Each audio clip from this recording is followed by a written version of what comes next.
Hello everyone. इस particular video में हम लोग सीए आईपीसीसी की आरटीपी देखने वाले हैं फॉर नवंबर 2017। तो ये आईपीसीसी स्टूडेंट्स के लिए ही है। देखिए, सबसे खास बात, सबसे पहली बात, ठीक है, RTP is a very very important material, बहुत इंपॉर्टेंट मटेरियल है। ठीक है, एग्जाम्स में 15 टू 20 मार्क्स, 15 से 20 मार्क का पेपर इसमें से आ सकता है और ऐसा पहले हुआ है और होता आया है। That's what it's very important. और इसके अंदर, ठीक है, दूसरी बात, लेकिन ये it's a bulky thing. 50 questions, अगर सब क्वेश्चंस भी मैं काउंट करूं, इफ वी काउंट सब क्वेश्चंस ऑल्सो, अराउंड 50 क्वेश्चंस है। 50 क्वेश्चंस है, पूरे अलग अलग जितने भी चैप्टर्स है सबसे उसको इंक्लूड किया हुआ है। So it's a bulky document. ठीक है, हम लोग कम से कम जितना मिनिमम से मिनिमम एक्सप्लेनेशन, कम से कम मिनिमम से मिनिमम एक्सप्लेनेशन देंगे जो सिर्फ समझने के लिए जरूरी हो एग्जाम टाइम पे।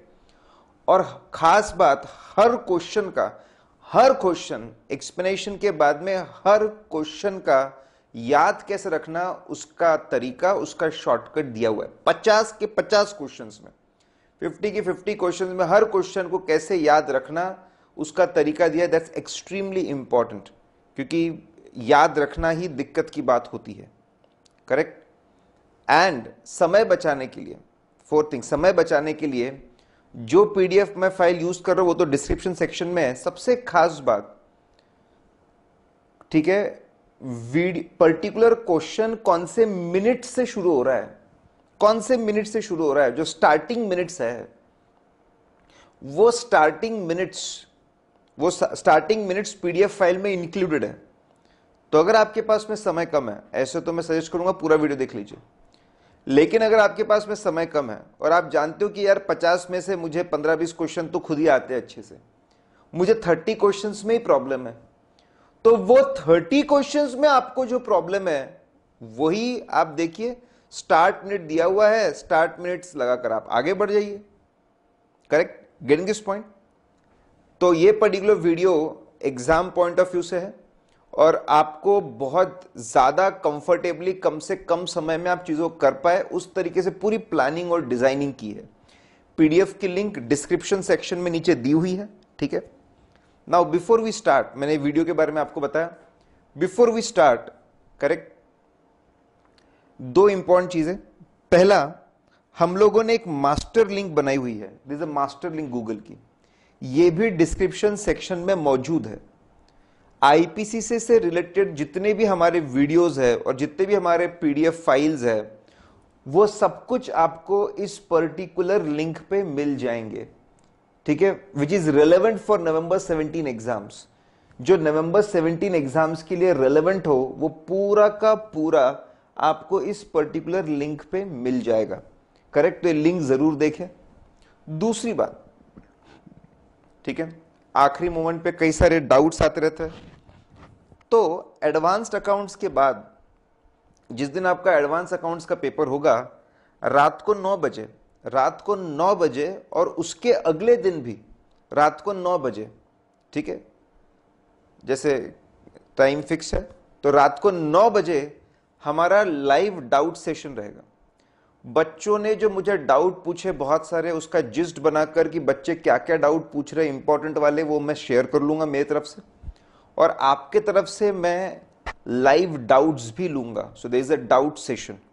करेक्ट, तो वो भी जरूर आप अटेंड करें। ठीक है, अगर आप if you subscribe to the channel, जो हमारा चैनल उसको सब्सक्राइब करेंगे तो आपको ऑटोमेटिकली नोटिफिकेशन आ जाएगा, you will automatically get the notification जब भी ये डाउट सेशंस हो रहे हैं। Okay guys, we start with RTP of November 2017। Explanation रहेगा, लिमिटेड एक्सप्लेनेशन रखेंगे, जो नए बच्चे देख रहे हैं अगर, तो थोड़ा केयरफुल रहे। ठीक है, okay, we start with true and false. बहुत ही आसान। पहला है कि क्या ऑडिट से डिग्री ऑफ कॉन्फिडेंस बढ़ता है क्या, यूजर्स का डिग्री ऑफ कॉन्फिडेंस बढ़ता है क्या? Of course, definitely yes. ठीक है, डेफिनेटली यस, यूजर्स का कॉन्फिडेंस बढ़ता है। ठीक है, आंसर इज करेक्ट। लेकिन सिर्फ करेक्ट बोलने से नहीं, आपको बताना पड़ेगा। ऐसे 200 है, ऐसे 200 है जो ऑब्जेक्टिव ऑफ ऑडिट कर बोलता है। ऑब्जेक्टिव ऑफ ओवरऑल ऑब्जेक्टिव क्या, ऑडिट क्यों किया जाता है वो बोलता है। उससे बोला है कि ऑडिट किया जाता है, ठीक है, we do audit so that ultimately we give, so that हम लोग ओपिनियन दे सके। ऑडिट के अंदर ओपिनियन देते हैं weather financial statement give true and fair view, या फिर उसको और एक तरीके से बोल सकते हैं, are they free from material misstatements, क्या बड़ी बड़ी गलतियां है या नहीं। करेक्ट, ये अल्टीमेट हमारा ऑब्जेक्टिव होता है। फाइनेंशियल स्टेटमेंट पे हम ओपिनियन देते हैं whether they give true and fair view, are they free from material misstatements, ये हम ओपिनियन देते हैं। और लोग ये ओपिनियन पढ़कर भरोसा करते हैं फाइनेंशियल स्टेटमेंट्स पे।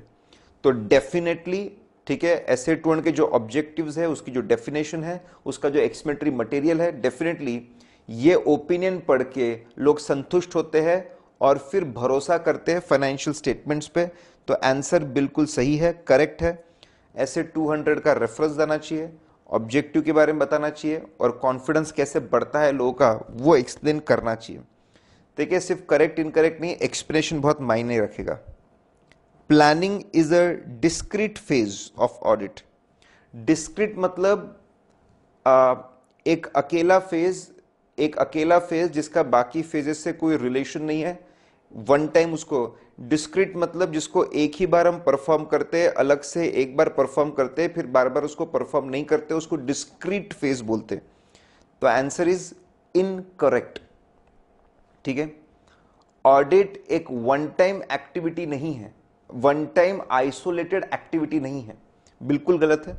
आपने रेफरेंस देना चाहिए, ऐसे 300 इज एप्लीकेबल, ऐसे 300 का इन्होंने नहीं दिया लेकिन आपने देना चाहिए, ठीक है।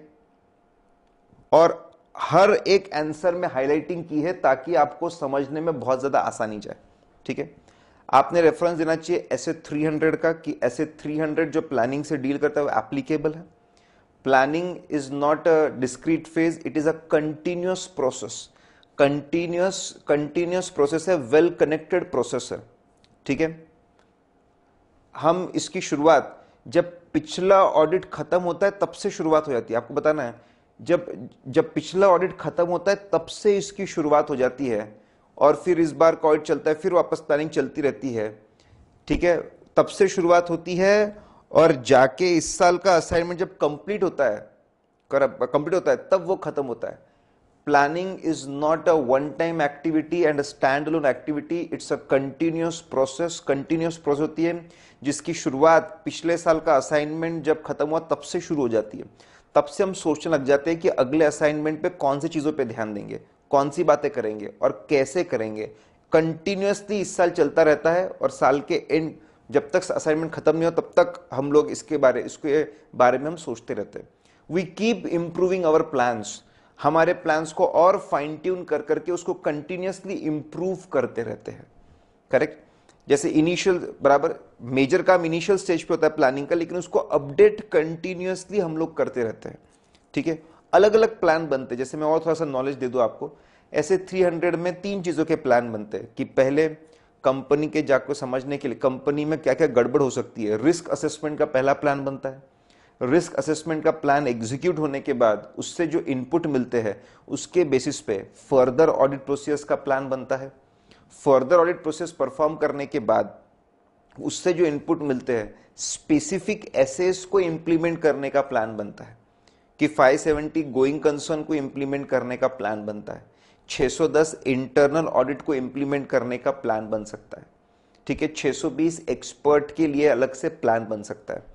तो एक प्लान बनता है, उसके बेस पे दूसरे प्लान बनते हैं, दूसरे के बेस पे तीसरे प्लान बनते हैं, तो सीक्वेंशियली चलता है।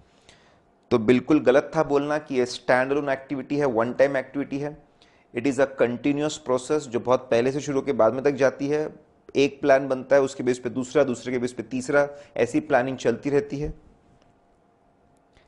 ठीक है। देन अगली चीज है sufficiency is a measure of quality of audit evidence. गलत। हम सब ऑडिट में जानते हैं एक चीज हम बार बार हम पढ़ते हैं, ऐसे 500 का रेफरेंस आप दे सकते हो, यू कैन गिव, उन्होंने नहीं दिया है लेकिन हमने दम दे सकते हैं कि एविडेंस हो तो कैसा हो, ये बहुत जगह लिखा हुआ है। एविडेंस हो तो सफिशिएंट एंड अप्रोप्रिएट हो। जब हम बात करते सफिशिएंट की तो वो उसका मतलब होता है क्वांटिटी, क्वांटिटी सफिशिएंट हो। और जब हम बात करते अप्रोप्रिएटनेस की तो क्वालिटी हो, क्वांटिटी भी हो, बराबर। They should be adequate quantity. अगर 5 लाख सेल्स के वाउचर्स है, 5 लाख सेल्स के ट्रांजैक्शंस है, 5 lakh number of transaction 5 lakh है, तो कम से कम आपके पास में 1000-2000 सेल्स के ट्रांजैक्शन तो आपने एग्जामिन करने चाहिए। It should be adequate quantity, sufficient quantity होनी चाहिए और क्वालिटी, ठीक है, क्वालिटी भी एविडेंस होना चाहिए, ठीक है। आपने क्वालिटी एविडेंस सारी चीजें आपने देखनी चाहिए। आपने वाउचर भी देखने चाहिए, कस्टमर ऑर्डर भी देखने चाहिए, आपने वाउचर कार्बन कॉपी वाउचर भी देखने चाहिए, आपने डिस्पैचेस भी देखने चाहिए, करेक्ट। आपने लाइव प्रोसेस कैसे होता है वो भी देखना चाहिए। It should be quality evidence, correct. तो इन्होंने बोला सफिशिएंट मतलब क्वालिटी, गलत। सफिशिएंट का मतलब क्वांटिटी होता है और अप्रोप्रिएटनेस का मतलब क्वालिटी होता है, ठीक है। एज ए सेट्स मैं पूरे नोट्स पूरा दिया हुआ है। सैंपलिंग करने के, अगला क्वेश्चन, सैंपलिंग करने के लिए अलग अलग तरीके होते हैं। जिस तरीके में छोटे छोटे ग्रुप्स बनाए जाते हैं और फिर सिलेक्शन किया जाता है, पहले ग्रुप का सिलेक्शन करते हैं, ग्रुप का सिलेक्शन होने के बाद में फिर उसमें से यूनिट्स का सिलेक्शन करते हैं। तो ये कहां होता है? क्लस्टर सैंपलिंग में, ठीक है। छोटे छोटे ग्रुप्स, पूरी पॉपुलेशन अगर 1 लाख यूनिट्स पूरी पॉपुलेशन है, तो हम क्या कर सकते हैं? हम 100 के 1000 ग्रुप्स बना सकते हैं। 100 के 1000, छोटे छोटे छोटे 1000 ग्रुप बना लिए। 1 लाख आइटम्स थे, 1 लाख आइटम्स थे, तो हमने क्या किया? व्हाट वी डिड, हमने उसको, ठीक है, एज 100 के 1000 ग्रुप्स में बांट दिया। पहले रैंडमली ग्रुप सिलेक्ट करेंगे, फिर ग्रुप सिलेक्ट करने के बाद उसमें से रैंडमली यूनिट सिलेक्ट करेंगे। ये क्लस्टर सैंपलिंग में होता है, correct. This happens in cluster sampling. वो बोल रहे हैं ऐसे छोटे छोटे ग्रुप्स ब्लॉक सिलेक्शन में होता है। बिल्कुल गलत। ब्लॉक सिलेक्शन में कोई छोटे छोटे ग्रुप नहीं बनते। हाँ, कोई ग्रुप बनते नहीं है, लेकिन हम लोग कॉन्जिक्यूटिव आइटम्स, 50 कॉन्जिक्यूटिव आइटम्स उठा लेते कहीं से भी, कहीं से भी। सपोज 251 to 300, 50 उठा लिए हम लोगों ने। 961 to 1010, वहां से हमने 50 उठा लिए। ऐसे हम लोग जब कहीं से भी कॉन्जिक्यूटिव आइटम्स, कनेक्टेड आइटम्स को उठाते हैं, उसको ब्लॉक सिलेक्शन बोलते हैं, ठीक है। तो बहुत ही सिंपल है, छोटे छोटे ग्रुप्स बनाना, रैंडमली पहले ग्रुप को सिलेक्ट करना, ग्रुप सिलेक्ट करने के बाद रैंडमली उसमें से नंबर ऑफ यूनिट सिलेक्ट करना, ये क्लस्टर सैंपलिंग के फीचर्स है।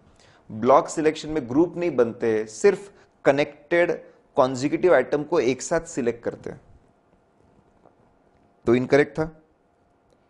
नेक्स्ट है SF 520, करेक्ट। अब इन्होंने SF 520 के ऊपर एनालिटिकल प्रोसीजर्स, इन्होंने क्या किया? एनालिटिकल प्रोसीजर्स की डेफिनेशन लिखी और डेफिनेशन के आखिरी में 2 वर्ड की जगह 1 वर्ड लिख दिया। 2 वर्ड्स की जगह 1 वर्ड लिख दिया, तो फिर बोल रहे डेफिनेशन बराबर है कि नहीं, ठीक है। तो डेफिनेटली इनकरेक्ट है, एक इंपॉर्टेंट चीज रह गई। तो मैं आपको पूरी डेफिनेशन, देखिए एज ए सेड, बहुत रिसर्च की है एक एक चीज के ऊपर, एक एक चीज पे रिसर्च की हुई है। हम लोगों ने पूरे डेफिनेशन को एक्सप्लेन किया है। पूरे PDF फाइल में आपको इटैलिक्स में कमेंट मिलेंगे, वो इटैलिक्स में कमेंट हमने की है, पूरी कलरिंग की हुई है, बहुत आसान है, आपको बता दूं। एनालिटिकल प्रोसीजर्स मतलब क्या? एनालिटिकल प्रोसीजर में हम लोग फाइनेंशियल डेटा को एग्जामिन करते हैं, स्टडी करते हैं, इवैल्यूएट करते हैं। We examine, study, evaluate financial data को, ठीक है, to find out is it reliable, क्या डेटा रिलायबल है, ये पता करने के लिए। कैसे? Through analysis. एनालिसिस मतलब क्या? कंपैरिजंस, ठीक है। एग्जांपल दे रहा हूं। सपोज डेटर है 50 लाख के, एक फाइनेंशियल डेटा है 50 लाख का, मुझे एग्जामिन करना है कि ये जो डेटा है 50 लाख के रिलायबल है कि नहीं। तो मैं एक एनालिसिस करूंगा, मतलब मैं कंपैरिजन करूंगा। पिछले साल के डेटा से मैच करूंगा, उसके नजदीक दिख रहा है क्या, पिछले सालों के डेटा से नजदीक दिख रहा है क्या, ठीक है, बाकी कंपनीज है उनके आसपास नजर आ रहा है क्या, बाकी लोगों से कंपेयर, डेटर टर्नओवर रेशियो बराबर आ रहा है क्या। हम फाइनेंशियल डेटा को एग्जामिन करते हैं, स्टडी करते हैं, इवैल्यूएट करते हैं विद द हेल्प ऑफ, ठीक है, by with the help of analysis, that is comparing it with the other datas, computing ratios and percentages and then comparing, analysis करते हैं, compare, analysis करना मतलब यहाँ पे compare करते हैं किससे, expected amount से compare करते हैं, expected ratio से compare करते हैं, expected percentage से compare करते हैं। जो expected amount है, expected ratios है, percentage है, बराबर, उसको हम plausible बोलते हैं। प्लॉजिबल मतलब ही होता है एक्सपेक्टेड, प्रोबेबल, उससे कंपेयर करते हैं, और अगर चीजें मैच हो जाती है तो ठीक है, फाइनेंशियल डेटा पे पूरा, हम लोग फाइनेंशियल आइटम पे पूरा भरोसा करते हैं। लेकिन ये जो हम लोग कंपैरिजंस करते हैं ये दोनों ही करते हैं, financial and non financial data के। एग्जामिन फाइनेंशियल डेटा को करते हैं, एग्जामिन मेरे को डेटर करना है, एग्जामिन डेटर करना है, इवैल्यूएट डेटर करना है, चेकिंग हम फाइनेंशियल डेटा ही कर रहे हैं, लेकिन चेकिंग करने के लिए हम दोनों यूज करते हैं, financial and non financial data. Sir इसका क्या मतलब हुआ, फाइनेंशियल और नॉन फाइनेंशियल डेटा, ठीक है। जैसे डेटर्स को मैंने डेटर से कंपेयर किया, that is financial analysis and comparison. Debtor turnover ratio निकाला, ठीक है, debtor turnover ratio that is financial analysis. लेकिन मैं नंबर ऑफ कस्टमर्स भी निकाल सकता हूं, anything which is in other than money, monetary terms में नहीं होता, ठीक है, उसको हम नॉन फाइनेंशियल, मैं नंबर ऑफ कस्टमर्स भी निकाल सकता हूं और उसके थ्रू भी एनालिसिस कर सकता हूं। नंबर ऑफ कस्टमर्स कितने थे, ठीक है, कितने सेल्स ऑर्डर थे, उसको भी मैं एनालिसिस में ला सकता हूं। नंबर ऑफ कस्टमर्स कितने थे, नंबर ऑफ सेल्स ऑर्डर्स कितने थे, करेक्ट, इनको भी मैं एनालिसिस में ला सकता हूं, उनकी मदद से भी मैं रेशियोज निकाल के एनालिसिस कर सकता हूं।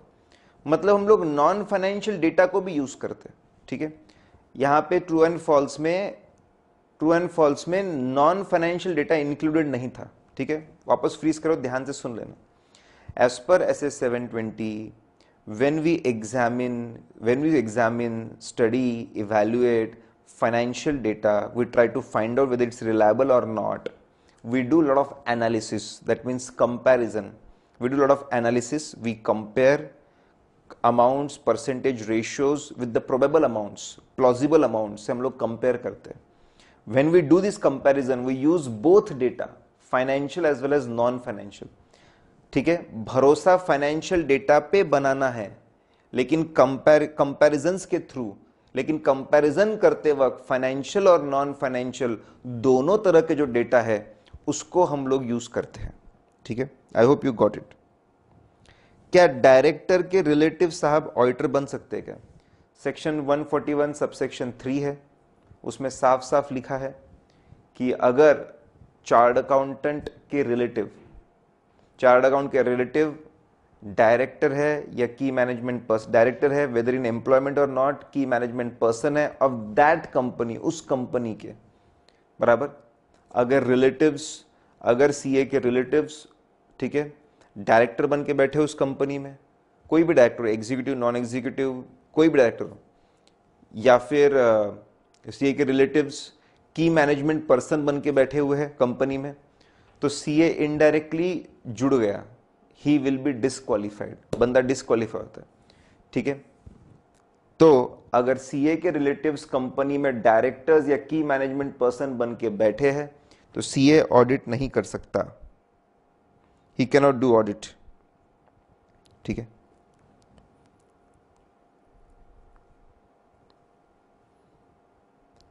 फिर आगे हम लोग बात करते हैं, ऑडिटर बोलता है कि मुझे मिनट बुक्स देखने हैं, ऑडिटर ये बोलता है कि मुझे मिनट बुक्स देखने, जो बोर्ड ऑफ डायरेक्टर्स की जो मीटिंग्स हुई, बोर्ड ऑफ डायरेक्टर्स की मीटिंग हुई, मीटिंग के बाद में मिनट्स बने हैं तो मुझे वो मिनट्स देखना है। वो बोलता है नहीं नहीं, मिनट बुक क्यों देखना है, आप बुक्स ऑफ अकाउंट्स देखो, आप ऑडिटर हो, फाइनेंशियल चीजें देखो, फाइनेंशियल स्टेटमेंट्स देखो, आपको मिनट बुक हम देने वाले हैं नहीं। तो ऐसा है साहब, सेक्शन का रेफरेंस अगर आप दे दे, सेक्शन 143 सबसेक्शन 1 जो पावर्स एंड ड्यूटीज की बात करता है, सेक्शन 143 पहली सेक्शन में लिखा हुआ है कि auditor has access to books of accounts and vouchers. Auditor के पास पूरा एक्सेस है, पूरा पावर है to access books of accounts and vouchers, पूरा उसको राइट है, ठीक है, एक्सेस करना और उसके बाद में इंक्वायरी करना, लोगों से पूछताछ करना, उसका भी राइट है, दोनों राइट है, एक्सेस करने का भी राइट है और पूछताछ का भी राइट है। फिर आगे और ये दिया है कि बुक्स ऑफ अकाउंट्स में क्या आता है, बुक्स ऑफ अकाउंट्स बुक्स में क्या आता है, books include all the books, जितने भी रजिस्टर्स आप मेंटेन करते हैं सारे रजिस्टर्स उसमें आ गए, जितने भी आप मेंटेन करेंगे सारे, आप आप प्रोडक्शन रिकॉर्ड्स मेंटेन, आप लीगल रिकॉर्ड्स मेंटेन करते हो, शुरुआत में प्रोडक्शन रिकॉर्ड्स मेंटेन करते हो, प्रोडक्शन के बाद आप कस्टमर के रिकॉर्ड्स आप मेंटेन करते हो, जितने भी स्टैटिस्टिकल रिकॉर्ड्स हो, स्टैट्यूटरी रिकॉर्ड्स हो, स्टैटिस्टिकल रिकॉर्ड, स्टैट्यूटरी रिकॉर्ड जितने भी है, सारे के सारे सबका एक्सेस हमको है, not just only books of accounts, सिर्फ बुक्स ऑफ अकाउंट्स नहीं, सबका एक्सेस हमारे पास में, तो आप हमको रोक नहीं सकते, बिल्कुल गलत माना जाएगा, ठीक है। बहुत ही पुराना क्वेश्चन, गवर्नमेंट कंपनी है, गवर्नमेंट कंपनी और पहला बंदा बोर्ड ऑफ डायरेक्टर्स ने अपॉइंट कर दिया, बिल्कुल गलत। गवर्नमेंट कंपनी है, सेक्शन 139 का प्रेफरेंस, सब सेक्शन याद नहीं है तो भी चलेगा आपको, ठीक है, 139(7) लगता है, उसमें साफ साफ लिखा है, अगर हम गवर्नमेंट कंपनीज की बात करते हैं, if you talk about government companies, government company का पहला auditor will be appointed by CNAG, comptroller and auditor general of India, CNAG appoint करेंगे, ठीक है, उनको 60 डेज दिए, 60 दिन, 60 डेज, अगर वो अपॉइंट नहीं कर पाए, if they fail to appoint, then board of directors will appoint within 30 days, and if board of directors will also fail, they will go to higher authority, then shareholders will appoint within 60 days, 60 days के अंदर, ठीक है। Are you getting this point, ये बात समझिए, आपको बहुत simple है, ठीक है। पहले उन्होंने प्रेफरेंस दिया CAG नहीं तो बोर्ड नहीं तो शेयर होल्डर्स, अब इन्होंने बोला है कि डायरेक्ट बोर्ड ने अपॉइंट कर दिया, बिल्कुल गलत। गवर्नमेंट कंपनी में हमेशा पहला right goes to CNAG, always auditor का पहला राइट गोज टू CNAG, ठीक है, तो CAG को बाईपास किया, बिल्कुल गलत है, अलाउड नहीं है। 950 रुपए की फेस वैल्यू है चार्ट अकाउंट के पास, क्या वो ऑडिट कर सकता है? साहब 1 रुपए का भी शेयर है तो वो ऑडिट नहीं कर सकता, ध्यान रखना। Exemption of face value 1 lakh, exemption of face value 1 lakh is available, ये अवेलेबल है ओनली टू रिलेटिव्स, सिर्फ रिलेटिव्स को एग्जेम्पशन है, ओनली रिलेटिव्स कैन होल्ड, सिर्फ रिलेटिव्स होल्ड कर सकते हैं share up to face value 1 lakh. Chart account को नहीं, चार्ट अकाउंटेंट्स, CA, उनके partners, firm can not hold securities, ठीक है। इक्विटी मतलब सिक्योरिटी इन द सेंस, आप कोई भी सिक्योरिटी, डिबेंचर्स हो, प्रेफरेंस शेयर्स, इक्विटी, कोई भी सिक्योरिटी आप होल्ड नहीं कर सकते, ठीक है। तो डेफिनेटली आपके पास अगर है तो आप डिस्क्वालीफाई हो जाएंगे, आप ऑडिट नहीं कर सकते।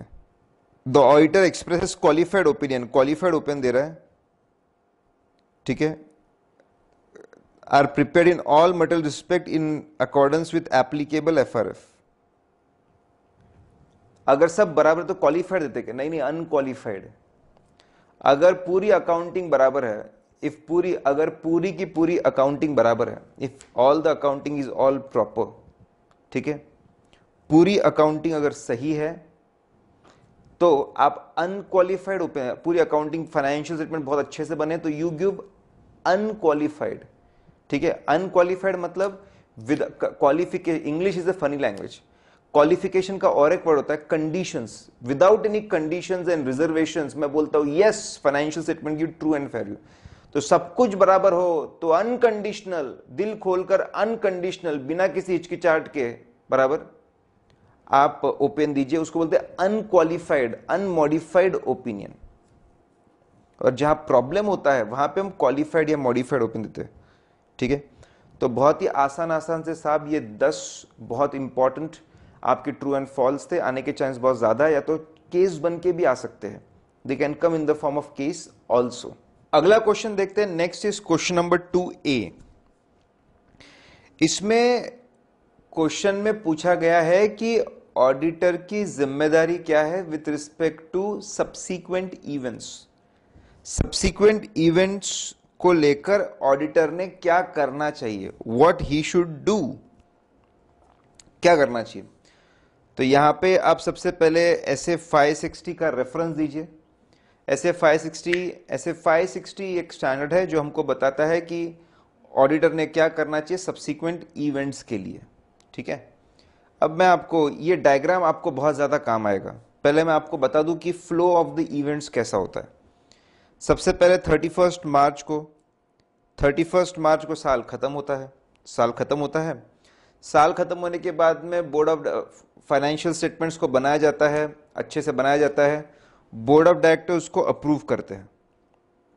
से 10 जून को अप्रूव किया और फिर ऑडिटर भी साथ साथ में ऑडिटर अपना ऑडिट करता रहता है। ऑडिट खत्म होता है, इससे 20 जून को ऑडिट खत्म होता है। ऑडिटर अपनी ऑडिट रिपोर्ट को साइन करता है। ठीक है, ही साइंस हिज ऑडिट रिपोर्ट। फिर मार्केट में इसको पब्लिश किया जाता है, लोगों तक पहुंचाया जाता है। ठीक है, शेयरहोल्डर्स तक पहुंचाया जाता है। से 15 जुलाई तक पहुंचाया गया और फिर उसके बाद में एजीएम होती है, एजीएम हैपन्स। ये फ्लो ऑफ द इवेंट्स होता है। करेक्ट। तो आपको एग्जाम बताना है। ठीक है, सब्सीक्वेंट इवेंट्स के लिए ऐसे 560 है, वो हमको बताता है कि ऑडिटर की जिम्मेदारी क्या है, ऑडिटर ने क्या करना चाहिए। ठीक है, फिर उसमें आप लिखेंगे auditor should check all the subsequent events, we should check all the subsequent events which are happening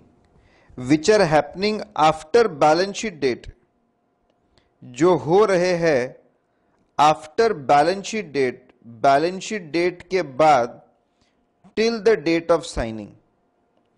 auditor is responsible to check all the subsequent events which are happening after balance sheet date के बाद till the date of signing. जितने भी हो रहे हैं इस दौरान, जितने भी सब्सीक्वेंट इवेंट्स हो रहे हैं उसके ऊपर ऑडिट प्रोसेस परफॉर्म करना, चेक करना उसकी जिम्मेदारी है। Correct. Now how he is going to check, कैसे वो चेक करने वाला है, तो बहुत आसान है। आप ये सीक्वेंस में आप याद रखिए। ऑडिटर ने फोन लगाया सीएफओ साहब को, सीएफओ साहब वो सब्सीक्वेंट इवेंट चेक करने ना, साल खत्म होने के बाद और साइन करते कितने सब्सीक्वेंट इवेंट्स हुए हैं उसके बारे में छानबीन करने, एग्जामिनेशन करने हैं। तो सीएफओ से पास से हमने पूछा, सबसे पहले ऑडिटर को जाकर कंपनी में जो रिस्पॉन्सिबल लोग हैं उनसे जाके इंक्वायरी करनी चाहिए, पूछताछ करनी चाहिए। ठीक है, कि कौन से बड़े बड़े सब्सीक्वेंट इवेंट्स हुए, कौन से बड़े बड़े साल खत्म में कौन से सब्सीक्वेंट इवेंट्स हुए। आप सब जानते हैं कुछ सब्सीक्वेंट इवेंट्स ऐसे होते हैं उनको एडजस्ट करना पड़ता है, मतलब करंट ईयर के फाइनेंशियल स्टेटमेंट में उसका इफेक्ट लेना पड़ता है, उसको बोलते हैं एडजस्टिंग इवेंट्स। और जो बाकी होते हैं उसको बोलते हैं नॉन एडजस्टिंग इवेंट्स, वो कुछ काम के, उनका इफेक्ट हमको लेना नहीं पड़ता। एडजस्टिंग इवेंट्स भी आप जानते हैं 3 प्रकार के होते हैं, रिक्वायर्ड बाय लॉ और अकाउंटिंग स्टैंडर्ड्स। बेस्ट एग्जाम्पल उसका प्रपोज डिविडेंड, क्योंकि लिखा हुआ है शेड्यूल 3 में कि प्रपोज डिविडेंड को नोट्स टू अकाउंट्स में बताना चाहिए, नोट्स टू अकाउंट्स में। इसीलिए वो होता है साल होने के बाद, डिविडेंड प्रपोज होता है साल होने के बाद, फिर भी उसका इफेक्ट हम नोट्स टू अकाउंट्स में क्यों लेते हैं? Because it is required by law, law ने बोला इसीलिए। तो रिक्वायर्ड बाय लॉ और अकाउंटिंग स्टैंडर्ड्स। दूसरा विच अफेक्ट्स गोइंग कंसर्न, कोई बहुत बड़ी घटना हो गई, एक्सीडेंट हो गया, बैन लग गया, तो उसको भी एडजस्ट करना जरूरी होता है। या फिर तीसरा जो आपके कॉन्टिंजेंसी को, अनसर्टेनिटी को क्लैरिफाई करता है। 31 मार्च को केस पेंडिंग था, उसका रिजल्ट आ चुका है, करेक्ट, तो उसके बेसिस पे हम लोग कॉम्पनसेशन एडजस्ट कर सकते हैं, रिजल्ट आ चुका है। तो 31 मार्च को डेटर रिकवरी डाउटफुल थी, रिकवरी हो चुकी है, तो फिर हम लोग प्रोविजन फॉर डाउटफुल डेट को एडजस्ट कर सकते हैं, we can adjust. Correct, are you getting this point? Quickly, बहुत ही आसान है। हमारी जिम्मेदारी क्या है, साल खत्म होने के बाद और डेट ऑफ साइन तक के जितने भी सब्सिक्वेंट इवेंट होते हैं उसको स्टडी करना, एग्जामिन करना, प्रोसेस परफॉर्म करना जिम्मेदारी है। कैसे करेंगे हम प्रोसेस, क्या परफॉर्म करेंगे प्रोसीजर? नंबर 1, हम जाकर इंक्वायरी करेंगे, पूछताछ करेंगे कि इस दौरान कितने सब्सिक्वेंट इवेंट्स हुए, उसमें कौन से बड़े बड़े एडजस्टिंग इवेंट्स हुए, उसकी आपने अकाउंटिंग कैसे की, बराबर अकाउंटिंग बराबर की कि नहीं की, ये हम उनसे इंक्वायरी करेंगे, पूछताछ करेंगे। इंक्वायरी में और भी चीजें आती है, वो हम लोग बाद में देखेंगे, ठीक है। ये पूछताछ की हमने, तो उन्होंने हमको सारे बड़े बड़े एडजस्टिंग इवेंट्स बताए, देखो ये रिक्वायर्ड बाय लॉ था, ये रिक्वायर्ड बराबर ये था, ये एडजस्ट कर लिया, ये देखो करेक्ट गोइंग कंसर्न का प्रॉब्लम था, एडजस्ट कर दिया, ये देखो क्लैरिटी मिल गई कोर्ट केस में, एडजस्ट कर लिया, डेटर में क्लैरिटी मिल गई, एडजस्ट कर लिया। पहले पूछताछ करें। फिर हमने बोला कि सर कैसे विश्वास कर ले कि सारे के सारे एडजस्टिंग इवेंट्स, सारे के सारे एडजस्टिंग इवेंट्स आ गए होंगे और कुछ भी छूटा नहीं होगा? आपका सिस्टम इतना स्ट्रांग है क्या? आपका इंटरनल कंट्रोल सिस्टम भी हमको थोड़ा स्टडी करना है। बोले करिए ना साहब, इंटरनल कंट्रोल सिस्टम बताते। आपने मुझसे इंक्वायरी की पूछताछ की, मैंने आपको बताया, अगर आपको, आप एक काम करिए, मेरा सिस्टम भी समझ लीजिए। बोले मेरे कंपनी में 2 चार्ट अकाउंटेंट्स को मैंने जिम्मेदारी दी है सब्सिक्वेंट इवेंट्स की, राम और श्याम, ठीक है।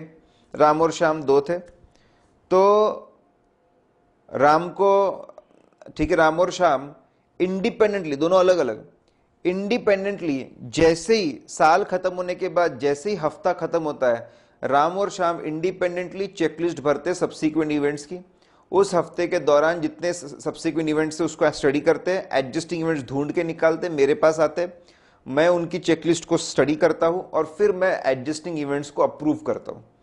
बोले साल खत्म होने के बाद, ठीक है, अप्रैल मई जून, बोले लगभग 10 हफ्ते हो चुके हैं, ठीक है, 10 हफ्ते हो चुके हैं सपोज, 10 हफ्तों के बोले चेकलिस्ट में आपको बताता हूं, 10 हफ्तों में, ठीक है, राम ने 10 चेकलिस्ट भर के मेरे को सजेशंस दिए, श्याम ने दिए, 10 हफ्तों के दोनों के 10-10 चेकलिस्ट आपको बताता हूं कि उन्होंने मुझे क्या सजेशंस दिए थे और हर हफ्ते मैंने क्या किया वो भी आपको बताता हूं। वाह सर वाह, आपका इंटरनल कंट्रोल सिस्टम इतना अच्छा है, आपने क्या प्लानिंग की, क्या लोगों को रखा है, क्या जिम्मेदारी बनाई है, क्या प्रोसीजर्स बनाई है, क्या आप चेकलिस्ट भरवाते हो, क्या आप एंट्री पास करवाते हो, बहुत ही बढ़िया। लेकिन सर बोले इनको आपसे पूछताछ किया, आपने बोला सब सही है, आपका सिस्टम देखा, ये सब कुछ आपके ऊपर मैं ज्यादा डिपेंडेंट हो रहा हूं, मैं खुद भी कुछ चेकिंग करना चाहता हूं। देखो मैं हर आंसर को याद रखने का तरीका आपको बताऊंगा, हर आंसर को, तो आपको ऐसे ही ये आंसर याद रखना है, इसी सीक्वेंस में। पूछताछ हुई, लेकिन अब पूछताछ पे कैसे भरोसा करूं, तो इंटरनल कंट्रोल सिस्टम भी स्टडी कर लिया।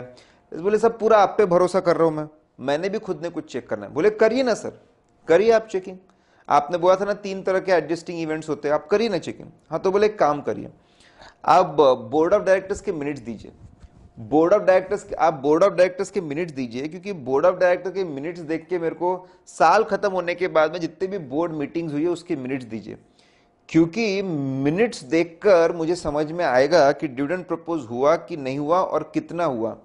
क्योंकि डिविडेंड प्रपोज हुआ है, करेक्ट, तो उसका इफेक्ट हम लोग इस साल के बैलेंस शीट में नोट्स टू अकाउंट्स में डालेंगे ना, वो भी हमारे लिए एडजस्टिंग इवेंट है भाई।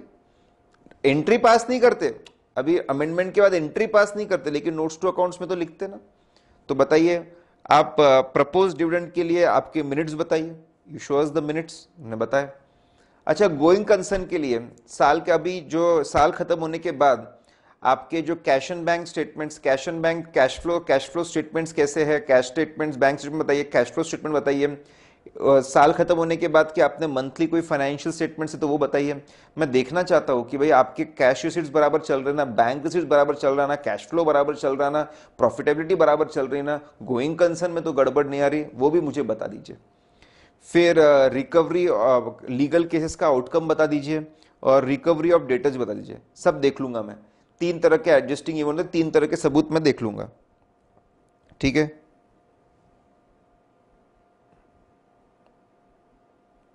तीन तरह के मैं देख लूंगा। हाँ, सब देख लिया मैंने, बहुत बढ़िया साहब, ठीक है, मुझे बहुत ठीक लग रहा है। लेकिन साहब क्या है, इतने सारे सब्सिक्वेंट इवेंट्स होते हैं, उसमें से एडजस्टिंग इवेंट ढूंढ के निकालना बहुत ही कॉम्प्लिकेटेड, मतलब ये बहुत ही क्या कॉम्प्लिकेटेड काम है, और इसके अंदर कुछ चीज छूट सकती है। काम करिए, रिटर्न रिप्रेजेंटेशन भी दे दीजिए सर रिटर्न रिप्रेजेंटेशन दीजिए, लिख कर दे दीजिए कि सब कुछ बराबर हमने एडजस्ट किया है, AS4 चकाचक फॉलो किया। चलो वो भी दे दिया साहब, आपने रिटर्न रिपेंट मांगा, AS4 मांगा, वो भी दे दिया। अब अगर हम पूरी तरीके से संतुष्ट है, सब कुछ बराबर हुआ है, सब सबूत मिल गए, हमको पूरा कॉन्फिडेंस है, सब बराबर है, तो हम लोग क्लीन रिपोर्ट देंगे। अगर कुछ गड़बड़ आती है, सबूत की कमी महसूस होती है, या फिर इन्होंने एडजस्टिंग इवेंट पास नहीं किया, ऐसा होता है, तो ओपन को मॉडिफाई करना पड़ेगा। तो बहुत आसान, पहले जाके CFO से इंक्वायरी की, बड़ी बड़ी बातें की, इंक्वायरी की, फिर बोले भरोसा कैसे करें, इसलिए उसका इंटरनल कंट्रोल सिस्टम स्टडी किया, फिर खुद होके 3 तरह के एडजस्टिंग होते 3 तरह के सबूत लिए, रिक्वायर्ड बाय लॉ के लिए बोर्ड मिनट्स ले लिए, गोइंग कंसर्न के लिए cash statement, bank statement, cash flow statements, interim financial statements देख लिए, फिर कॉन्टिजेंसीज के लिए रिकवरी ऑफ केसेस और रिकवरी ऑफ डेटर्स देख लिया, फिर बाद में और आखिरी में रिटर्न रिप्रेजेंटेशन ले लिया, एएस फॉर कंप्लायंस देख लिया, फिर आखिरी में ओपिनियन देंगे, सब बराबर है तो क्लीन ओपिनियन देंगे, गड़बड़ है तो हम क्वालिफाइड ओपिनियन देंगे, मॉडिफाइड ओपिनियन देंगे। करेक्ट। इस सीक्वेंस में आप याद रखिए, फटाफट दिमाग में क्लैरिटी मिलेगी और आपको सब कुछ याद हो जाएगा। अब सुनिए इंटरेस्टिंग बात, मैंने आपको बोला था इंक्वायरी, ये जो इंक्वायरी वाला पॉइंट है, इंक्वायरी वाला पॉइंट अब इन्होंने और एक्सप्लेन किया है स्टैंडर्ड के अंदर ही है, ऐसे 560 में।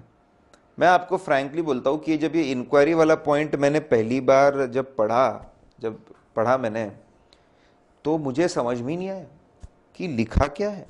घबरा गया मैं कि यार मैं तो ऑडिट का प्रोफेसर हूँ, इतना ऑडिट दिन रात पढ़ता रहता हूँ, ठीक है, चार्टर्ड अकाउंटेंट हूँ, लेकिन मुझे तो समझ में ही नहीं आ रहा है क्या इंक्वायरी है।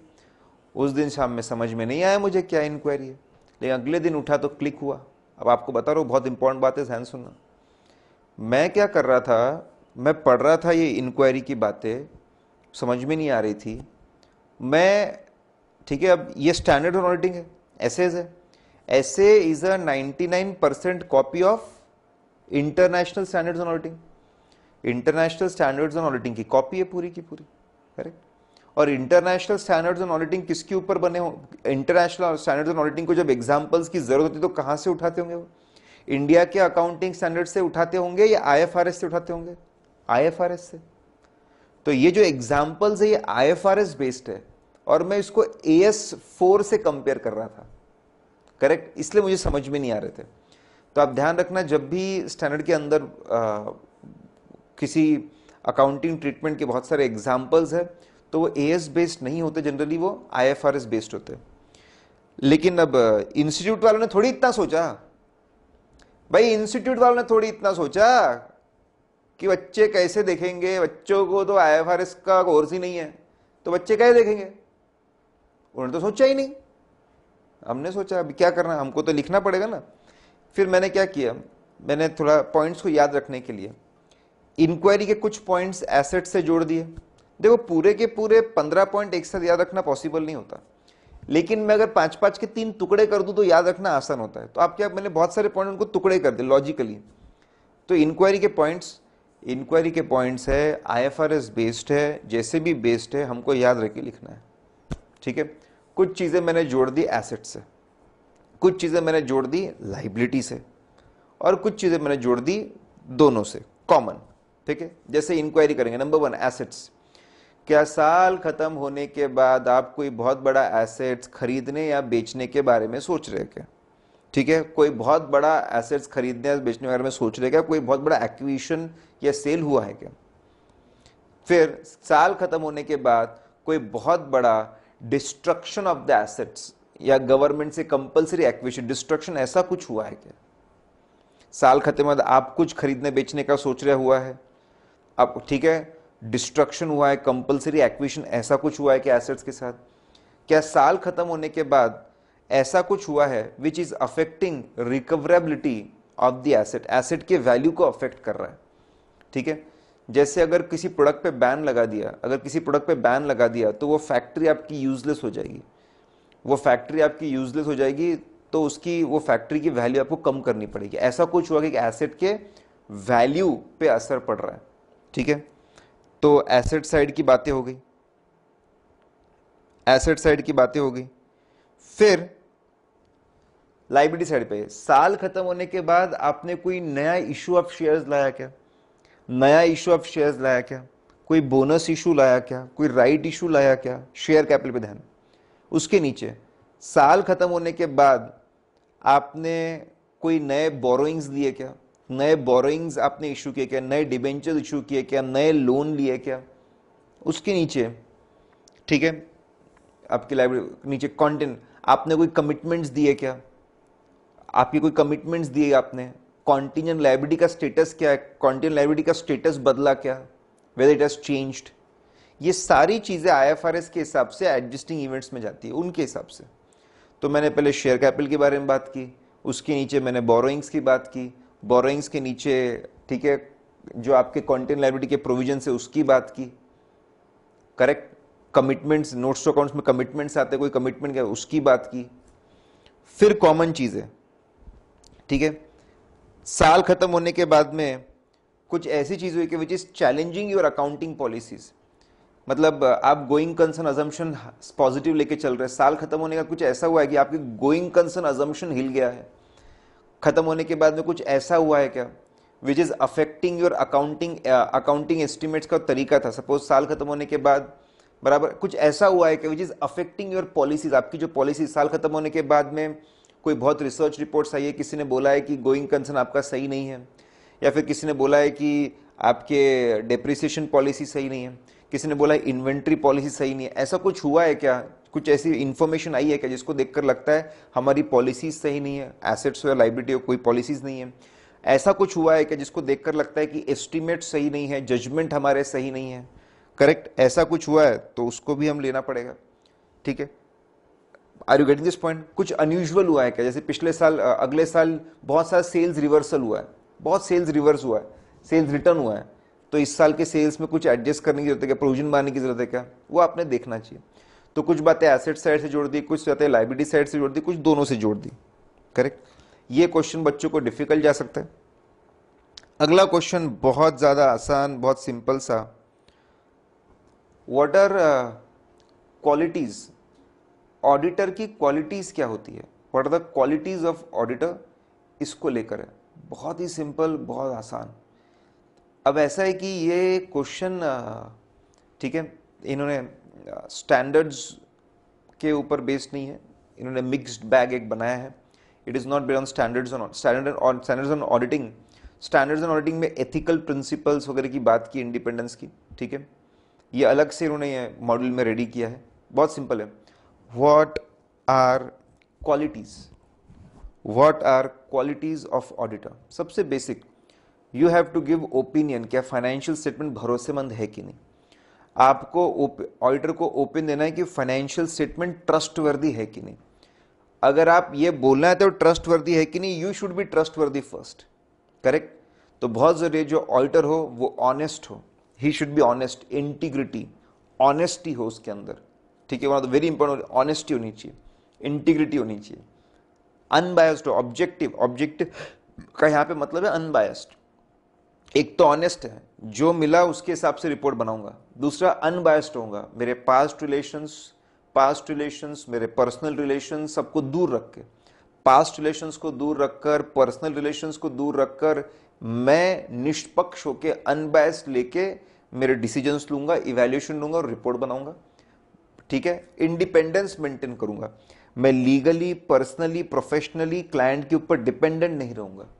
तो ये बहुत इंपॉर्टेंट, अगर मुझे ये बताना है कि फाइनेंशियल स्टेटमेंट ट्रस्टवर्दी है कि नहीं, तो मेरा पर्सनली ट्रस्टवर्दी होना जरूरी होता है, करेक्ट। तो मैंने ऑनेस्टी दिखानी चाहिए, मैंने निष्पक्षता, अनबायस्डनेस, ऑब्जेक्टिविटी बतानी चाहिए, और मैं डिपेंडेंट नहीं होना चाहिए, पहली बात। चलो आदमी बहुत ही भरोसेमंद है, एथिकल बंदा है, ठीक है।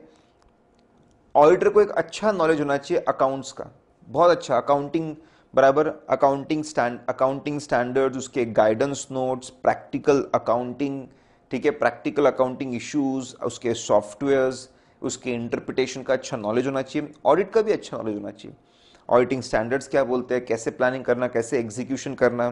तो second quality Leeds lot of knowledge about accounts and auditing. Law, ठीक है, लॉ के अंदर बहुत सारी बातें लिखी जाती है ऑडिट के बारे में, इसलिए लीगल नॉलेज बहुत जरूरी कि लॉ क्या बोलता है ऑडिट के बारे में, और लीगल कंप्लायंसेस का भी इफेक्ट होता है फाइनेंशियल स्टेटमेंट पे, इसलिए लॉ का नॉलेज भी बहुत जरूरी है, लॉ का नॉलेज चाहिए। अच्छा, ये सब नॉलेज है, क्लाइंट का नॉलेज, टेक्सटाइल इंडस्ट्री का ऑडिट करना है तो टेक्सटाइल इंडस्ट्री का नॉलेज चाहिए, ऑयल इंडस्ट्री का ऑडिट करने जा रहे तो ऑयल इंडस्ट्री का नॉलेज चाहिए, क्लाइंट का भी नॉलेज चाहिए। एंड द लास्ट थिंग, ठीक है, बहुत सिंपल, बुरे नॉलेज की कोई लिमिट नहीं, जितना चाहे उतना नॉलेज, लेकिन बहुत important apart from knowledge, ability to apply. Auditor के अंदर नॉलेज अप्लाई करने की, इंप्लीमेंट करने की एबिलिटी भी होनी चाहिए। तो बंदा ट्रस्टवर्दी होना चाहिए, ट्रस्टवर्दी के लिए ऑनेस्ट, इंटीग्रिटी, ऑब्जेक्टिविटी, इंडिपेंडेंस, साथ में अकाउंट्स ऑडिट का नॉलेज होना चाहिए, लॉ का नॉलेज होना चाहिए, बिजनेस का नॉलेज होना चाहिए और नॉलेज को इंप्लीमेंट करने की भी कला होनी चाहिए। ये 5 पॉइंट्स है उसमें, ठीक है। बहुत ही सिंपल सा क्वेश्चन है, question number 3, question number 3A। इसमें ऐसा लिखा हुआ है कि इस साल हमको एक नया ऑडिट मिला है, this is the first audit, initial audit engagement है। अब आपको पता है जब पहली बार ऑडिट मिलता है उसको इनिशियल ऑडिट एंगेजमेंट बोलते हैं। मतलब पिछले साल ऑडिट हुआ ही नहीं था, पिछले साल ऑडिट हुआ ही नहीं था, या पिछले साल ऑडिट किसी और ने किया था, someone else did the audit, किसी और ने ऑडिट किया, तो उसको इनिशियल ऑडिट एंगेजमेंट मिलता है। तो ऐसे 510 है वो अपने आप पिक्चर में आ जाता है, पहली बार ऑडिट मिला है। और ऐसा हुआ है ऑडिट में, और दूसरी बात ऐसी है कि जो ओपनिंग बैलेंस है वही क्लोजिंग बैलेंस है, इन्वेंट्री, ठीक है, कुछ इन्वेंट्री है, जो ओपनिंग बैलेंस है वही क्लोजिंग बैलेंस है। तो ऑडिटर क्या कर रहा है, प्रपोज टू द ऑडिटर, वो सोच रहा है कि इसको इन्वेंट्री को चेक करने की जरूरत ही नहीं है, ठीक है। He is proposing to exclude from their audit programme the audit of closing inventory. Closing inventory को बोले चेक करने की जरूरत ही नहीं है, बोले जो ओपनिंग था वो क्लोजिंग बन गया एज सच, तो क्या चेकिंग करना, बोले व्हाट टू चेक। बात समझिए आपको। एक तो पहली बार असाइन मिला, इनिशियल ऑडिट एंगेजमेंट है, 510 एप्लीकेबल है, और दूसरा ओपनिंग और क्लोजिंग सेम है। तो बोले जब कोई चेंज ही नहीं हुआ है, कोई चेंज ही नहीं हुआ है, ओपनिंग और क्लोजिंग सेम है, तो क्या चेक करना क्लोजिंग बैलेंस को, उसको निकाल दिया इन्वेंट्री पर, उसको निकाल दिया ऑडिट प्रोसीजर से। तो आप फिर आएंगे और आप बताएंगे। देखिए बच्चे क्वेश्चन जानते हैं, उसका कंक्लूजन जानते हैं, लेकिन आंसर बराबर लिखना पड़ेगा, आपको बोलना पड़ेगा। सुनिए, ऐसे 510 इनिशियल ऑडिट एंगेजमेंट से डील करता है। 510 वो कब एप्लीकेबल होता है, जब पिछले साल ऑडिट हुआ हो, नहीं हुआ हो, या फिर किसी और ने किया, ऐसे सर्कमस्टांसेस में, ठीक है। आपको 510 का रेफरेंस देना पड़ेगा, करेक्ट, वो कब लगता है वो बताना पड़ेगा, फिर बताना पड़ेगा 510 के हिसाब से, 510 के हिसाब से we should collect sufficient appropriate evidence to find out whether opening balance are misstated. बोले ओपनिंग बैलेंस ध्यान से चेक करना चाहिए उसके हिसाब से कि वो मिसस्टेटेड है कि नहीं, उसमें गड़बड़ है कि नहीं। ये तो क्वेश्चन में तो बोल रहे सिर्फ क्लोजिंग बैलेंस, हमने बोला यस ओपनिंग बैलेंस, ओपनिंग और क्लोजिंग दोनों का फाइनेंशियल स्टेटमेंट पे इंपैक्ट है। ओपनिंग को चेक, ओपनिंग के लिए सबूत इकट्ठे कि उसमें गलतियां तो नहीं है, और दूसरा कंसिस्टेंसी ऑफ अकाउंटिंग पॉलिसी, कि जो पॉलिसीज पिछले साल फॉलो की गई थी वही पॉलिसीज इस साल फॉलो की गई है ना, ये भी देखना बहुत जरूरी है, करेक्ट। जब पहली बार कोई नया बंदा करे कि कंसिस्टेंसी है कि नहीं। तो आप 510 का रेफरेंस दीजिए, फिर आप बताइए कहाँ एप्लीकेबल है, आप बताइए कि उसके हिसाब से सबूत किसके बारे में, मटेरियल मिसस्टेटमेंट के बारे में सबूत लेना चाहिए और कंसिस्टेंसी के बारे में। फिर बेसिक प्रोसीजर 510 क्या बोलता है, ओपनिंग बैलेंसेस को मैच, पिछले साल के क्लोजिंग जो लेजर होंगे, लेजर बैलेंसेस से ओपनिंग बैलेंस को मैच करो, ठीक है। फिर पिछले साल के जो audit financial statement if any अगर है तो उससे मैच करो, पिछले बार की ऑडिट रिपोर्ट पढ़ो, करेक्ट। कि जो बेसिक कुछ चेक, ओपनिंग बैलेंस को कैसे चेक करना, पिछले साल के लेजर से चेक करना, पिछले साल के audit financial statement if any उससे चेक करना, पिछले साल की ऑडिट रिपोर्ट पढ़ना, बस ये 2-3 बातें आप बताइए। तो आपको बताना है 510 एप्लीकेबल है, कब एप्लीकेबल होता है, उसके ऑब्जेक्टिव्स क्या है, और बेसिक प्रोसीजर क्या लगानी पड़ती है। तो आपको बोलना है बेटा ओपनिंग बैलेंस तो चेक करना ही है। तो ओपनिंग बैलेंस आप अच्छे से, आप ओपनिंग बैलेंस चेक करेंगे, चीजें मैच हो रही तो आप पूरा भरोसा कर सकते हैं। अगर ये रफली चीजें मैच हो रही है तो जनरली ओपनिंग बैलेंस बराबर है। जब तक कोई सस्पिशन, या आपने थोड़ी बहुत चेकिंग की, जब तक सब चीजें मैच हो रही है, जब तक कोई सस्पिशन नहीं है, शक नहीं है, आप पूरा ओपनिंग बैलेंस पे तो कर ही सकते हैं। फिर बोले क्लोजिंग बैलेंस, करेक्ट। ऑडिट कर रहे हैं तो बैलेंस शीट के सभी एसेट्स को वेरीफाई करना तो कंपलसरी है। कहीं पे ऐसा तो लिखा हुआ है if the balances match then don't check, ऐसा नहीं है। When we are doing audit of financial statement, we have to verify all the assets and liabilities, incomes and expenses, हमको verify करना ही है। तो क्लोजिंग बैलेंसेस को तो चेक करना ही करना पड़ेगा, करना ही करना पड़ेगा। क्यों चेक करना पड़ेगा, करेक्ट, करना ही करना पड़ेगा, ठीक है। हो सकता है कि आपके जो आइटम्स है वो डिटोरेट हो चुके हैं, ऑब्सोलीट हो चुके हैं, यूजलेस हो चुके हैं, इसलिए उसको राइट डाउन करना पड़े। हो सकता है पिलफरेज हो चुका है, चोरी हो चुका है, ठीक है। हो सकता है वो ओवर वैल्यूड हो, बहुत सारे चांसेस है। तो बोलना क्लोजिंग बैलेंसेस की तो चेकिंग करनी ही पड़ेगी, बहुत सारी गलतियां हो सकती है तो चेकिंग करना ही पड़ेगा, करेक्ट। कंक्लूजन, ठीक है, कंक्लूजन ये है केस में कि भैया ओपनिंग और क्लोजिंग दोनों इंपॉर्टेंट, दोनों का फाइनेंशियल में इंपैक्ट है। ओपनिंग बैलेंसेस को भी चेक करना पड़ेगा 510 के हिसाब से, और क्लोजिंग बैलेंसेस जो है उसको भी आपको चेक करना ही पड़ेगा, उसमें गलतियां हो सकती है, ठीक है। तो आप दोनों नहीं छोड़ सकते।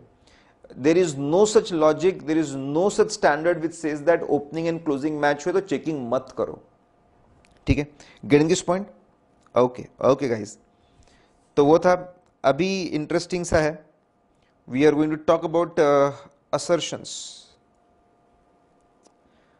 क्वेश्चन नंबर 3B है। इस क्वेश्चन नंबर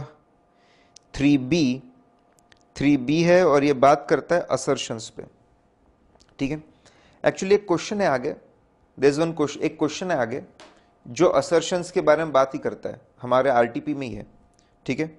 तो उसको हम देख लेते हैं, फिर ये assertion, वो assertion का मतलब अगर आप आगे थोड़ा सा आएंगे, देखो क्वेश्चन नंबर 3B पढ़ रहे हैं हम लोग, लेकिन 3B को अच्छे समझने के लिए पहले हम लोग थोड़ा सा आगे चलकर और एक क्वेश्चन देख लेते हैं। क्वेश्चन नंबर 7 है, ठीक है।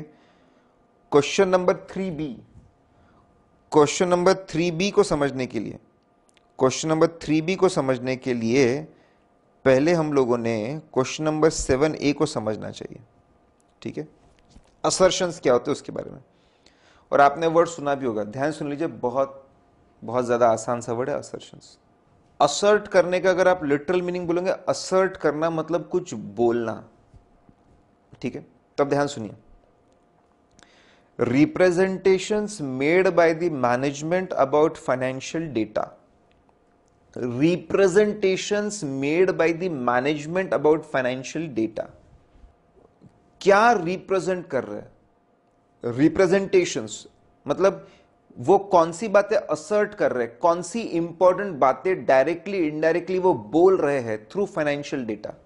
Once again, representations made by the management about financial data, ठीक है। मतलब important information given directly indirectly by the management about financial data, ठीक है।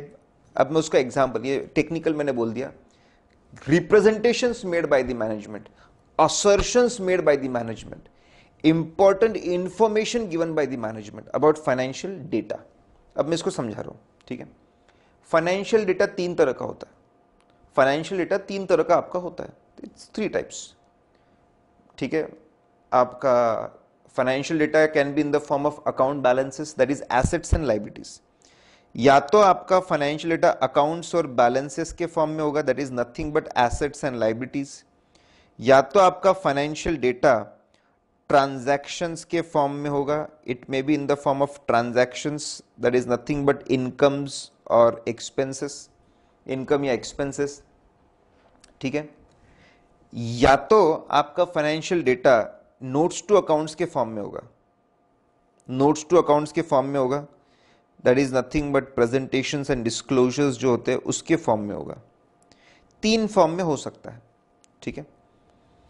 तो फाइनेंशियल डेटा 3 तरह का हो सकता है, तो उसके तीनों के असर्शंस है, बहुत आसान है, ध्यान सुनिए। सपोज बैलेंस शीट में दिख रहा है, एक एसेट नजर आपका आ रहा है 100 करोड़ के लैंड एंड बिल्डिंग, 100 करोड़ के लैंड बिल्डिंग, ठीक है। अब मैनेजमेंट फाइनेंशियल स्टेटमेंट बनाता है, मैनेजमेंट ने बैलेंस शीट बनाया है, मैनेजमेंट ने लैंड एंड बिल्डिंग 100 करोड़ लिखा है। अब उसके जरिए वो क्या रिप्रेजेंट कर रहे हैं, क्या असर्ट कर रहे हैं, डायरेक्टली इनडायरेक्टली क्या इंफॉर्मेशन दे रहे हैं, ठीक है। अगर उन्होंने लिखा है मतलब वो बोल रहे हैं, सबसे पहली बात दैट इट इज रियल, सही में ऐसे लैंड एंड बिल्डिंग रियल है, मौजूद है, they exist, they are asserting. अगर बैलेंस शीट में कोई, आपने बैलेंस शीट के अंदर कोई एसेट लायबिलिटी लिखा है, मतलब वो असर्ट कर रहा है, वो रिप्रेजेंट कर रहे हैं, वो बोल रहे हैं that it is real, it exist, मतलब they are asserting existence, existence is assertion, they are, ठीक बराबर, एग्जिस्ट कर रहे हैं, ऐसा वो बोल रहे हैं, ठीक है। उसका मतलब निकल के रहता है, तो बोले it is a assertion, it exists, existence is a assertion, ठीक है। दूसरा, वहां पे लिखा है, वहां पे लिखा है मतलब वो ये भी बोल रहा है कि ये इसमें सारे प्लॉट्स, इसमें सारे प्लॉट्स, इसमें सारे प्लॉट्स, इसमें सारे फ्लैट्स, सब कुछ, सारे मशीन, सब कुछ करोगे, कुछ भी छूटा नहीं है।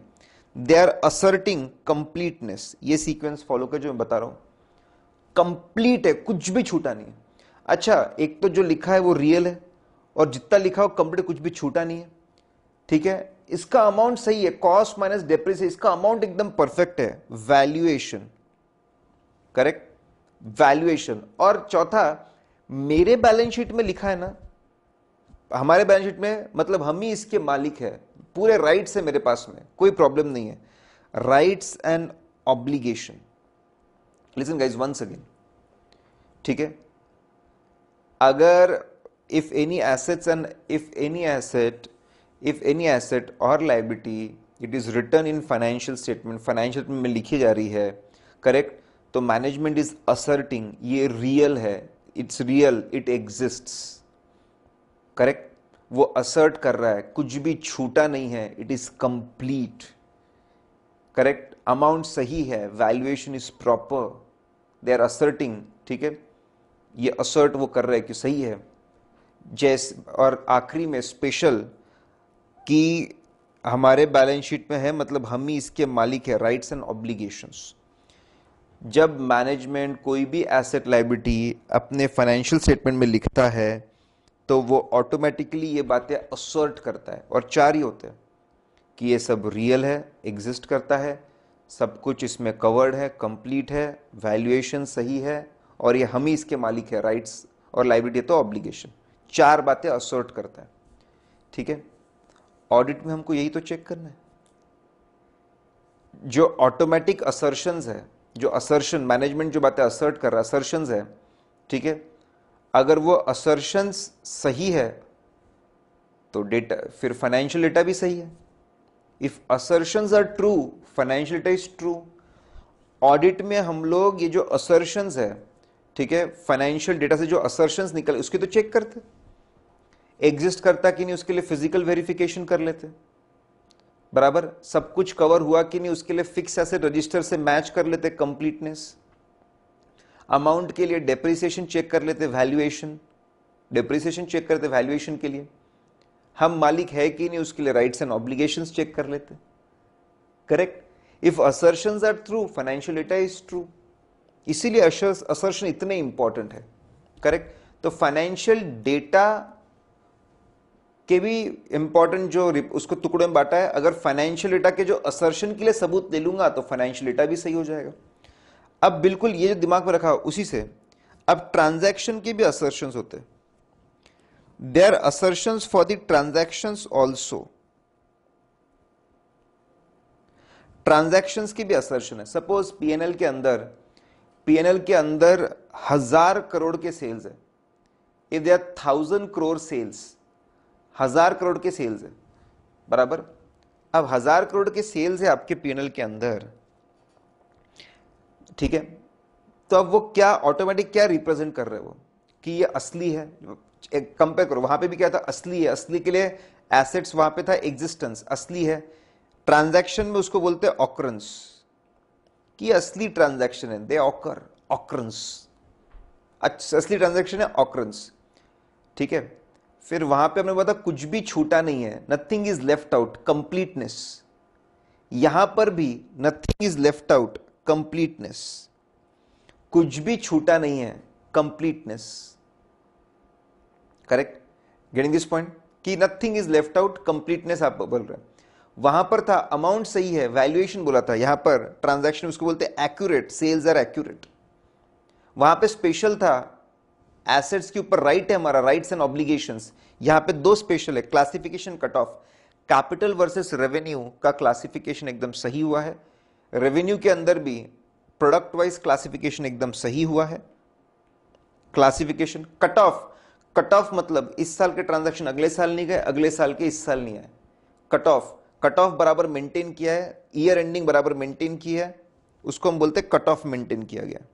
तो बहुत आसान सा, देखो कंपेयर करिए, एसेट लायबिलिटीज में असलियत के बोले रियल के लिए एग्जिस्टेंस, ट्रांजैक्शन में ऑकरेंस रियल है, बराबर, सब कुछ है वहां पे, उसके लिए कंप्लीटनेस था, यहां पर भी कंप्लीटनेस था, करेक्ट। फिर वहां पर हम लोगों ने बोला दैट वहां पे हम लोगों ने बोला कि अमाउंट सही है, उसके लिए हमने वैल्यूएशन बोला, यहां पे हम लोगों ने बोला एक्यूरेसी। वहां पे स्पेशल था rights and obligation, rights and obligation था, यहाँ पे हम लोगों ने राइट्स एंड ऑब्लिगेशन, यहाँ पे बोला classification and cut off, correct. ये असर्शंस है, ऑटोमेटिक असर्शन। जब मैनेजमेंट फाइनेंशियल स्टेटमेंट्स बनाता है तो ये ऑटोमेटिकली ये बातें असर्ट करता है, हमको इनको ही चेक करना है, ठीक है। If assertions are true, financial data is true. अब दोनों को जोड़ देंगे आप, दोनों को जोड़ देंगे तो नोट्स टू अकाउंट्स के, notes to accounts is a mixed bag. Notes to accounts के अंदर एसेट लायबिलिटी की भी जानकारी होती है और नोट्स टू अकाउंट्स के अंदर इनकम एक्सपेंस की भी जानकारी होती है, दोनों की जानकारियां होती है, करेक्ट। तो दोनों को आप ऐड कर दीजिए। जैसे वहां पे था एग्जिस्टेंस और ऑकरेंस, तो यहां पर उन्होंने बोल दिया है ऑकरेंस राइट्स एंड ऑब्लिगेशन की यस, जितनी बातें लिखी है वो सब रियल है और कंपनी को बिलोंग करती है। एग्जिस्टेंस वर्ड रिपीट नहीं किया उन्होंने, क्योंकि ऑकर हुआ होगा तभी एग्जिस्ट वो करते होगा, इसलिए ऑकर सिर्फ एक ही वर्ड इंक्लूड किया है, ठीक है। दोनों को ऐड करिए रियलिटी के लिए, यस नोट्स टू अकाउंट्स में जितनी बातें रियल है और कंपनी को बिलोंग करती है, दे बिलोंग टू कंपनी, उसके लिए उन्होंने बोला ऑकरेंस राइट्स एंड ऑब्लिगेशन, ठीक है, फर्स्ट। दूसरा रियल है, रियल के बाद कुछ भी छूटा नहीं है, तो यहां पर भी असर्शन है कंप्लीटनेस, कंप्लीटनेस, करेक्ट। अमाउंट सही है तो एक्यूरेसी एंड वैल्यूएशन दोनों को लिया है। और यहां पर भी स्पेशल बहुत अच्छे से this notes to accounts proper classification है और प्रॉपर अंडरस्टैंडिंग लोगों को देते हैं, क्योंकि नोट्स टू अकाउंट्स का पर्पज ही होता है अंडरस्टैंडिंग देना, ठीक है। तो दोनों को मिक्स कर देंगे, एग्जिस्टेंस और ऑकरेंस था, उन्होंने ऑकरेंस राइट्स एंड ऑब्लिगेशन बता दिया, बराबर, कुछ भी छूटा नहीं, कंप्लीटनेस वैसा का वैसा है, एक्यूरेसी और वैल्यूएशन ले लिया, और स्पेशलिटी इतने अच्छे से बना है कि लोगों की क्लासिफिकेशन अंडरस्टैंडिंग अच्छी रहे, ठीक है। तो उसको मर्ज कर दिया, ये असर्शंस होते हैं। I hope you got this point, what do you mean bye assertions, ठीक है, और उसका इंपॉर्टेंस क्यों है। अभी हम लोगों ने क्वेश्चन नंबर 7 ने देखा, जिसमें हमने असर्शंस का मतलब देखा, करेक्ट। अब यहां पे इन्होंने सिंपल सा क्वेश्चन पूछा है कि ये फाइनेंशियल डेटा क्या असर्ट करते हैं, तो वही हमको बताना है, बहुत आसान है। सबसे पहला फाइनेंशियल डेटा है कि ट्रैवलिंग एक्सपेंडिचर अगर 50,000 है, ठीक है, अगर पीएनएल में दिख रहा है ट्रैवलिंग, अगर मैनेजमेंट एक पीएनएल बनाता है और उसके अंदर लिखता है कि ट्रैवलिंग एक्सपेंडिचर इज 50,000, ठीक है, तो ऑटोमेटिकली वो क्या क्या असर्ट कर रहा है, हम पढ़ के आइए। वो असर्ट कर रहे हैं कि real transaction awkward, they are asserting that traveling expenditure of 50,000 are the real transactions and they have occurred, occurrence, कि वो occur हुए है, पहला assertion। दूसरा, no traveling expenditure is left out, कुछ भी छूटा है, nothing is hidden, no traveling expenditure is left out, nothing is hidden, ठीक है। Then amount is accurate, amount accurate है, the amount of expend 50,000 is accurate, ठीक है, accuracy of the amount.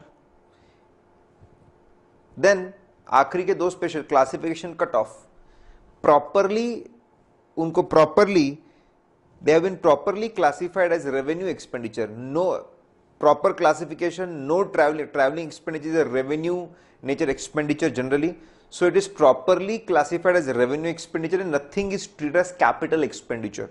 and cut off, ठीक है, only expenditure of the year have been taken into consideration, this year's expenditure is अगले साल नहीं आ रहा, अगले का इस साल नहीं आ रहा, बस वही है, उसको स्टेटमेंट फॉर्म में लिखना है।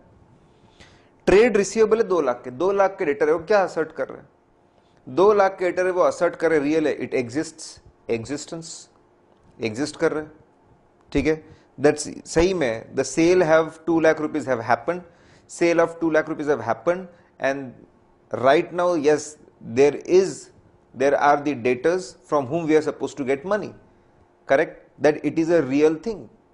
second, completeness, all the sales transactions are covered, all the sales transactions are covered, all the debtor balances are covered, nothing is left out. ठीक है. Third, valuation. Valuation there at proper value.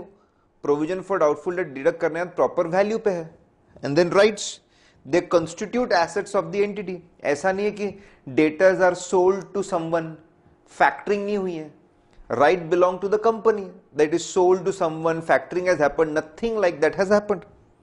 Correct. So very simple, straightforward. जो हम assertions पढ़ के आए question number 7A में, वही assertions, जो असर्शन पढ़ के आए वही असर्शंस यहां पर है. वही पूरे के पूरे वैसे के वैसे वही असर्शंस यहां पे है, बहुत सिंप्लीफाइड तरीके से है. ठीक है. वो एक क्वेश्चन नंबर 7 है, आपने पढ़ा कि असर्शन आपके दिमाग में फिट हो गया. वो असर्शन का कोई भी क्वेश्चन आएगा तो आप बड़े बड़े आसानी से उसको सॉल्व कर सकते हैं. ठीक है. अगला क्वेश्चन है क्वेश्चन 4A. बहुत ही फेमस क्वेश्चन, बहुत बहुत बहुत ज्यादा फेमस क्वेश्चन, बार बार लगातार न जाने कितने बार कहां कहां पूछा गया है. What are the inherent limitations of audit. ठीक है. या फिर इसको ऐसा ही पूछा जाता है, ऑडिट करना रिस्की क्यों होता है, why it is risky to do audit. ठीक है. Why audit is full of risk, what are the problems, audit के में प्रॉब्लम क्या है. तो इसको 3 हिस्सों में प्रॉब्लम. पहला, सबसे पहले तो ऑडिट होता है अकाउंट्स का, तो बोले सबसे पहला प्रॉब्लम तो अकाउंट्स में ही है. सबसे पहला प्रॉब्लम इनहेरेंट लिमिटेशंस ऑडिट में सबसे पहला problem nature of financial reporting. सबसे बड़ा प्रॉब्लम है nature of financial reporting. Financial reporting is based on judgements and estimates. It's based on judgements and estimates. Correct. Useful life of the fix asset is a judgement. It's a judgement estimates. Correct. Residual value is a judgment estimate. Future जो investment valuation, that's a estimate. Provision for doubtful debt is a estimate. WIP percentage is a estimate. So financial reporting is dependent on lot of judgments and lot of estimates. Correct. That is the problem with financial reporting. Lot of judgments are involved, lot of estimates are involved. Correct. Then accounting is many times subjective also. Lot of judgment and lot of judgment is there at the same time. Correct. Lot of subjective changes from person to person. Asset को revalue करना कि नहीं, changes from person to person. कोई बोलेगा revalue करो, कोई बोलेगा revalue मत करो. वॉलेंटरी है. एसेट की वैल्यू कम करते उसको बोलते हैं इंपेयरमेंट. इंपेयरमेंट करना कि नहीं, वो भी changes from person to person. एक तो lot of judgement is involve. Amounts को लेकर जजमेंट है, अकाउंटिंग ट्रीटमेंट को लेकर जजमेंट है, फाइनेंशियल लीज है कि ऑपरेटिंग लीज है उसमें भी जजमेंट है. Lot of judgements involve. Lot of subjectivity. एक तो जजमेंट इन्वॉल्व है, lot of subjectivity is involve. ठीक है. ऑल्टरनेटिव इंटरप्रिटेशंस है. अकाउंटिंग स्टैंडर्ड्स में एम्बिगिटी है. इन्वेंट्री राइट ऑफ को आप रिवर्स कर सकते हैं कि नहीं कर सकते हैं, इसके ऊपर क्वेश्चन मार्क है. ठीक है. बहुत सारे जजमेंट्स के ऊपर, changes from person to person, subjectivity के ऊपर. ठीक है. सब्जेक्टिविटी के ऊपर है और फिर इंटरप्रिटेशन प्रॉब्लम्स है, तो बहुत अनसर्टेनिटी हो जाती है. ठीक है. Lot of uncertainty is lot of uncertainty and variation. ठीक है. दो बिजनेस है, एक जैसा बिजनेस कर रहे हैं, लेकिन इसके जजमेंट्स अलग, इसके जजमेंट्स अलग है, इसकी सोच अलग है. करेक्ट.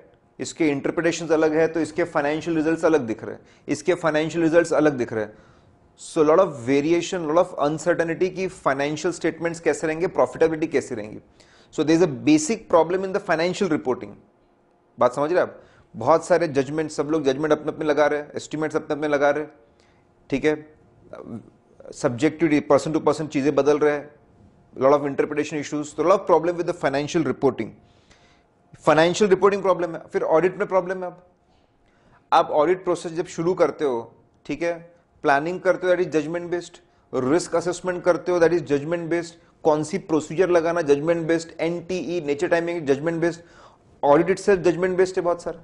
इनिशियल से जजमेंट लगाना जब शुरू कर लेते हो, फिर आप इंटरनल कंट्रोल्स को टेस्ट करते हो, उस पर भरोसा करते हो. मैनेजमेंट ने बनाए, पूरे मैनेजमेंट ने बनाया, मैनेजमेंट की बनाई हुई चीज पे आप भरोसा करते हो.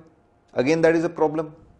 ठीक है. सब जजमेंट पे चलते हो, मैनेजमेंट की इंफॉर्मेशन पे चलते हो, मैनेजमेंट के सिस्टम पे आप भरोसा करते हो.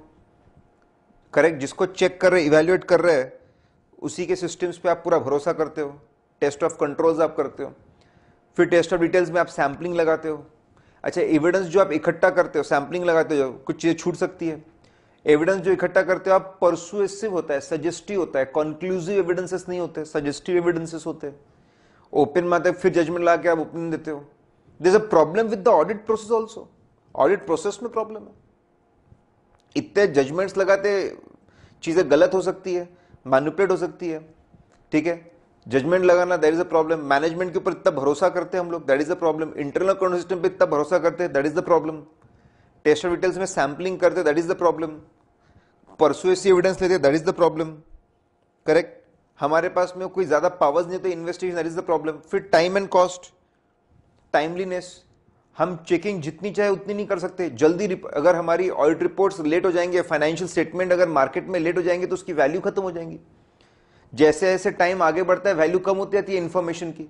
भयंकर प्रेशर होता है, भयंकर प्रेशर होता है हमारे ऊपर कि टाइम पे चीजें इशू करो, टाइम पे चीजें इशू करो, टाइम पे चीजें इशू करो कि वैल्यू कम हो जाएंगी, वैल्यू कम हो जाएंगी। टाइमलीनेस, बजट लिमिटेड होता है, so there is a problem with financial reporting, there is a problem with the audit process, and there is a problem that घाई, बहुत जल्दी चीजें चाहिए, चीजों को खर्चा भी नहीं कर सकते उतना। Because of all this things there is a problem, inherent limitations of audit. हमारा जो ऑडिट ओपिनियन है सिर्फ उसमें रीजनेबल अश्योरेंस होता है, गारंटी नहीं होती। Because of this inherent limitations in audit we give reasonable assurance, not guarantee. और प्रॉब्लम्स है फरंग करके, FA, ठीक है। फ्रॉड, फ्रॉड साहब अगर डीप लेड फ्रॉड होंगे बहुत प्लानिंग करके तो हम पकड़ ही नहीं पाएंगे, बहुत पकड़ ही नहीं पाएंगे। कोल्यूजन करके रखा है, पकड़ नहीं पाएंगे। रिलेटेड पार्टी आपस में ऑन पेपर कुछ बोलते हैं, रहता कुछ और है, that is again a problem. Non compliance of law, हम पकड़ ही नहीं पाएंगे लॉ, उसका कहां कहां इन्होंने लॉ तोड़ा, पता लगाना बहुत ही मुश्किल है, करेक्ट। फिर आपका आखिरी में going concern issue, future predict करना, चलेंगे नहीं चलेंगे पता करना बहुत ज्यादा मुश्किल है। फ्रॉड, लोग हमको कितना भी ऑडिट कर लो, लोग फ्रॉड्स कर करके हमको बेवकूफ बना सकते हैं। रिलेटेड पार्टी ट्रांजैक्शंस के थ्रू हमको बेवकूफ बना सकते हैं। कंप्लायंस से छुपा छुपा के हमको बेवकूफ बना सकते हैं। गोइंग कंसर्न में हमको बेवकूफ बना सकते हैं। There is lot of inherent limitations in audit. अगला है क्वेश्चन फ्रॉडुलेंट फाइनेंशियल रिपोर्टिंग में, ठीक है। फ्रॉडुलेंट फाइनेंशियल रिपोर्टिंग जानने से पहले पहले फ्रॉड्स के बारे में जानते हैं। बहुत ही इंटरेस्टिंग सा है, फ्रॉड के बारे में जानते हैं, ठीक है। क्या होते हैं फ्रॉड्स? जब intentionally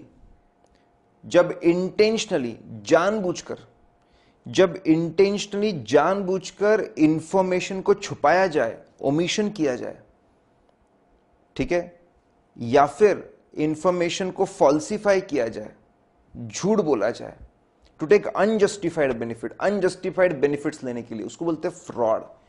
when information is intentionally omitted और intentionally falsified to get unjustified financial benefits, that's called frauds. और इसमें बहुत ही इंपॉर्टेंट टाइप है fraudulent financial reporting. When financial statements are adjusted, information is omitted or information is falsified to show wrong position, to show different position of the company, of the entity and deceive users को बेवकूफ बनाते हैं, उसको बोलते हैं fraudulent financial reporting। जब financial statement को adjust किया जाता है, उसमें से इंफॉर्मेशन को छुपाया जाता है या फिर झूठी बातें लिखी जाती है ताकि कंपनी की डिफरेंट पोजीशन बताया जा सके, उसको बोलते हैं फ्रॉडुलेंट फाइनेंशियल रिपोर्टिंग।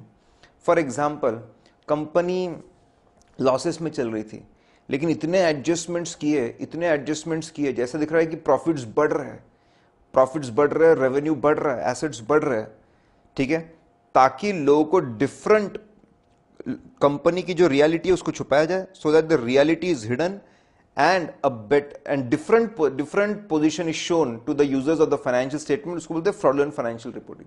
इसको विंडो ड्रेसिंग भी बोलते हैं, that's called window dressing also। क्यों बोलते हैं विंडो ड्रेसिंग? पुरानी कहावत है कि भाई खिड़की से जितना घर दिख रहा है उसको अच्छा रखो, लोगों को लगता है पूरा घर अच्छा है। वैसे ही फाइनेंशियल स्टेटमेंट्स को एडजस्ट कर दो, फाइनेंशियल स्टेटमेंट्स को मैनिपुलेट कर दो, फाइनेंशियल स्टेटमेंट अच्छे दिख रहे तो लोगों को लगेगा पूरी कंपनी अच्छी चल रही है, पूरी कंपनी बहुत बढ़िया है। करेक्ट। अब पहले आपको फ्रॉड का मतलब समझाना चाहिए, फिर आपको फ्रॉडुलेंट फाइनेंशियल रिपोर्टिंग का मतलब समझाना चाहिए। करेक्ट। जो बिगर मैनेजमेंट होता है, top level management is generally involve in fraudulent financial reporting, वो जनरली इन्वॉल्व होते हैं इसके अंदर। ठीक है, विंडो ड्रेसिंग में वही लोग इन्वॉल्व होते हैं। 3 तरीके से इसको कर सकते हैं। It can done in 3 ways. Number 1, omission. ठीक है, ओमिशन, ओमिट कर दीजिए आप। ठीक है, ओमिट ट्रांजैक्शंस। ओमिशन का example number 1, omit transaction, delay expenditure. इस साल के खर्चों को डिले कर करके करंट ईयर से ओमिट कर दो और अगले साल में बुक कर दो। खर्चों को डिले करके ओमिट कर दो करंट ईयर से और नेक्स्ट ईयर में बुक कर लो, प्रॉफिट्स बढ़े हुए दिखेंगे। या फिर इनकम्स को प्रीपोन कर लो, अगले साल से ओमिट करके इस साल इंक्लूड कर लो, फिर प्रॉफिट्स बढ़ जाएंगे। Correct. Fraudulent financial reporting can be done through omission. Omission में example number 1, either delay expenditures और prepone incomes. Delay expenditure from the current year, ठीक है, omit them from the current year और omit income from the next year, ऐसा कर सकते हो आप। या फिर second, don't disclose information. Fix asset revalue है, 100 करोड़ से 125 करोड़, ठीक है, आपने नोट्स टू अकाउंट्स में डिस्क्लोज ही नहीं किया। Don't disclose information. लोगों को ऐसा लगा, अरे company has plan expansion, company has increase their fix asset from 100 crore to 125 crore. अरे it is not expansion, expansion नहीं है, रिवैल्यूएशन है, लेकिन आपसे बात छुपाई गई है। Again that will lead to fraudulent financial reporting. या फिर या तो आप चीजों को ओमिट कर दो, मैनिपुलेशन करो, फॉल्सिफिकेशन करो, alteration. Number 1, falsify, fictitious entries pass करो। ठीक है, pass fictitious entries, fictitious entry pass करो। सर कैसे सर? मैं एग्जांपल बता रहा हूं आपको, आई एम गिविंग एग्जांपल। ठीक है, फिक्टिशियस एंट्री पास करने का बहुत सिंपल सा है। Current asset divide by current liability. Suppose current asset है 8 लाख रुपए के और करंट लाइबिलिटी है 6 लाख रुपए की, कितना हो गया? 1.33। ठीक है, 1.33 हो गया। एक फिक्टिशियस एंट्री पास करो, एक फिक्टिशियस एंट्री पास करो, फॉल्सिफाइड एंट्री पास करो। ठीक है, क्या होंगी ये फिक्टिशियस एंट्री, फॉल्सिफाइड एंट्री? हमने 4 लाख के क्रेडिटर्स को पे किया, इसकी क्या एंट्री पास होगी? क्रेडिटर रिसीवर है, creditor account debit to bank account credit. Creditor account को डेबिट करो और बैंक अकाउंट को क्रेडिट करो। करेक्ट। 4 लाख की सिर्फ एंट्री पास करो, चेक बना के ड्रॉअर में डाल दो, डोंट चेक जाके दो मत, आप एक नकली एंट्री पास करो। अगर आप 4 लाख का पेमेंट दिखाओगे, current asset will reduce by 4 lakh, 8 lakh से 4 लाख पे आ जाएगा। करंट लायबिलिटी 6 लाख थी, वो 6 लाख से 4 लाख कम हो गया, 2 लाख पे आ जाएगा। आपका रेशो बन गया 2, योर रेशो इज नाउ 2। बहुत सिंपल सा मैथ्स का फंडा है।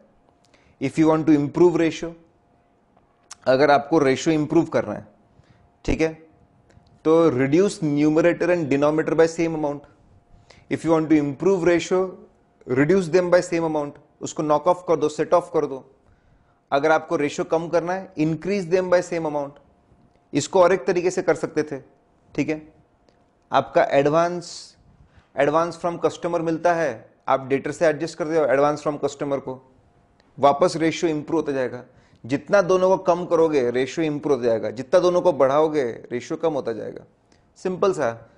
फिक्टिशियस एंट्री पास करना इज मैनिपुलेशन। ठीक है, फिर अकाउंटिंग रिकॉर्ड्स अल्टर कर दो। डायरेक्टर के पर्सनल एक्सपेंसेस है, डायरेक्टर के बच्चों को एमबीए करने भेजा है, खर्चा पे किया कंपनी ने, डॉक्यूमेंट्स को अल्टर कर दो। ऐसा मत बताओ डायरेक्टर के बच्चों को भेजा, ऐसा बताओ कंपनी के एम्प्लॉयज को एमबीए करने के लिए भेजा स्कॉलरशिप स्कीम में। अल्टर कर दो डॉक्यूमेंट्स, फॉल्सिफाई कर दो डॉक्यूमेंट्स। ठीक है, वापस फ्रॉड है। मिस एप्लीकेशन, आपके एस्टिमेट्स एडजस्ट कर दो, यूजफुल लाइफ को बढ़ा दो, डेप्रिसिएशन कम, रेसिडुअल वैल्यू बढ़ा दो, डेप्रिसिएशन कम, ठीक है। आपके इन्वेस्टमेंट्स गिर रहे हैं, उनको long term investment, short term को लॉन्ग टर्म इन्वेस्टमेंट्स बोल दो, शॉर्ट टर्म इन्वेस्टमेंट्स को लॉन्ग टर्म इन्वेस्टमेंट बोल दो, राइट ऑफ मत करो उसको, कॉस्ट पे कैरी करो, WIP का परसेंटेज बढ़ा दो, अजम्पशन एडजस्ट कर रहे हैं आप, ठीक है। मिस एप्लीकेट, कॉम्प्लेक्स अकाउंटिंग ट्रांजैक्शन करो, कॉम्प्लेक्स अकाउंटिंग ट्रांजैक्शन, और उसकी अकाउंटिंग गलत कर डालो। सर जैसे एग्जांपल, कॉम्प्लेक्स अकाउंटिंग ट्रांजैक्शन, ए ने बी को गुड सेल किए और बी से वापस खरीद ली 6 महीने बाद, goods are sold and bought back, इसको सेल एंड रीपर्चेस बोलते हैं, that's a sale and repurchase, correct. It will appear like a sale and purchase, ये सेल परचेस रीपर्चेस दिख रहा होगा आपको, लेकिन it is not sale and repurchase, it is financing transaction. When goods are sold you get loan of 1 lakh and goods are a security.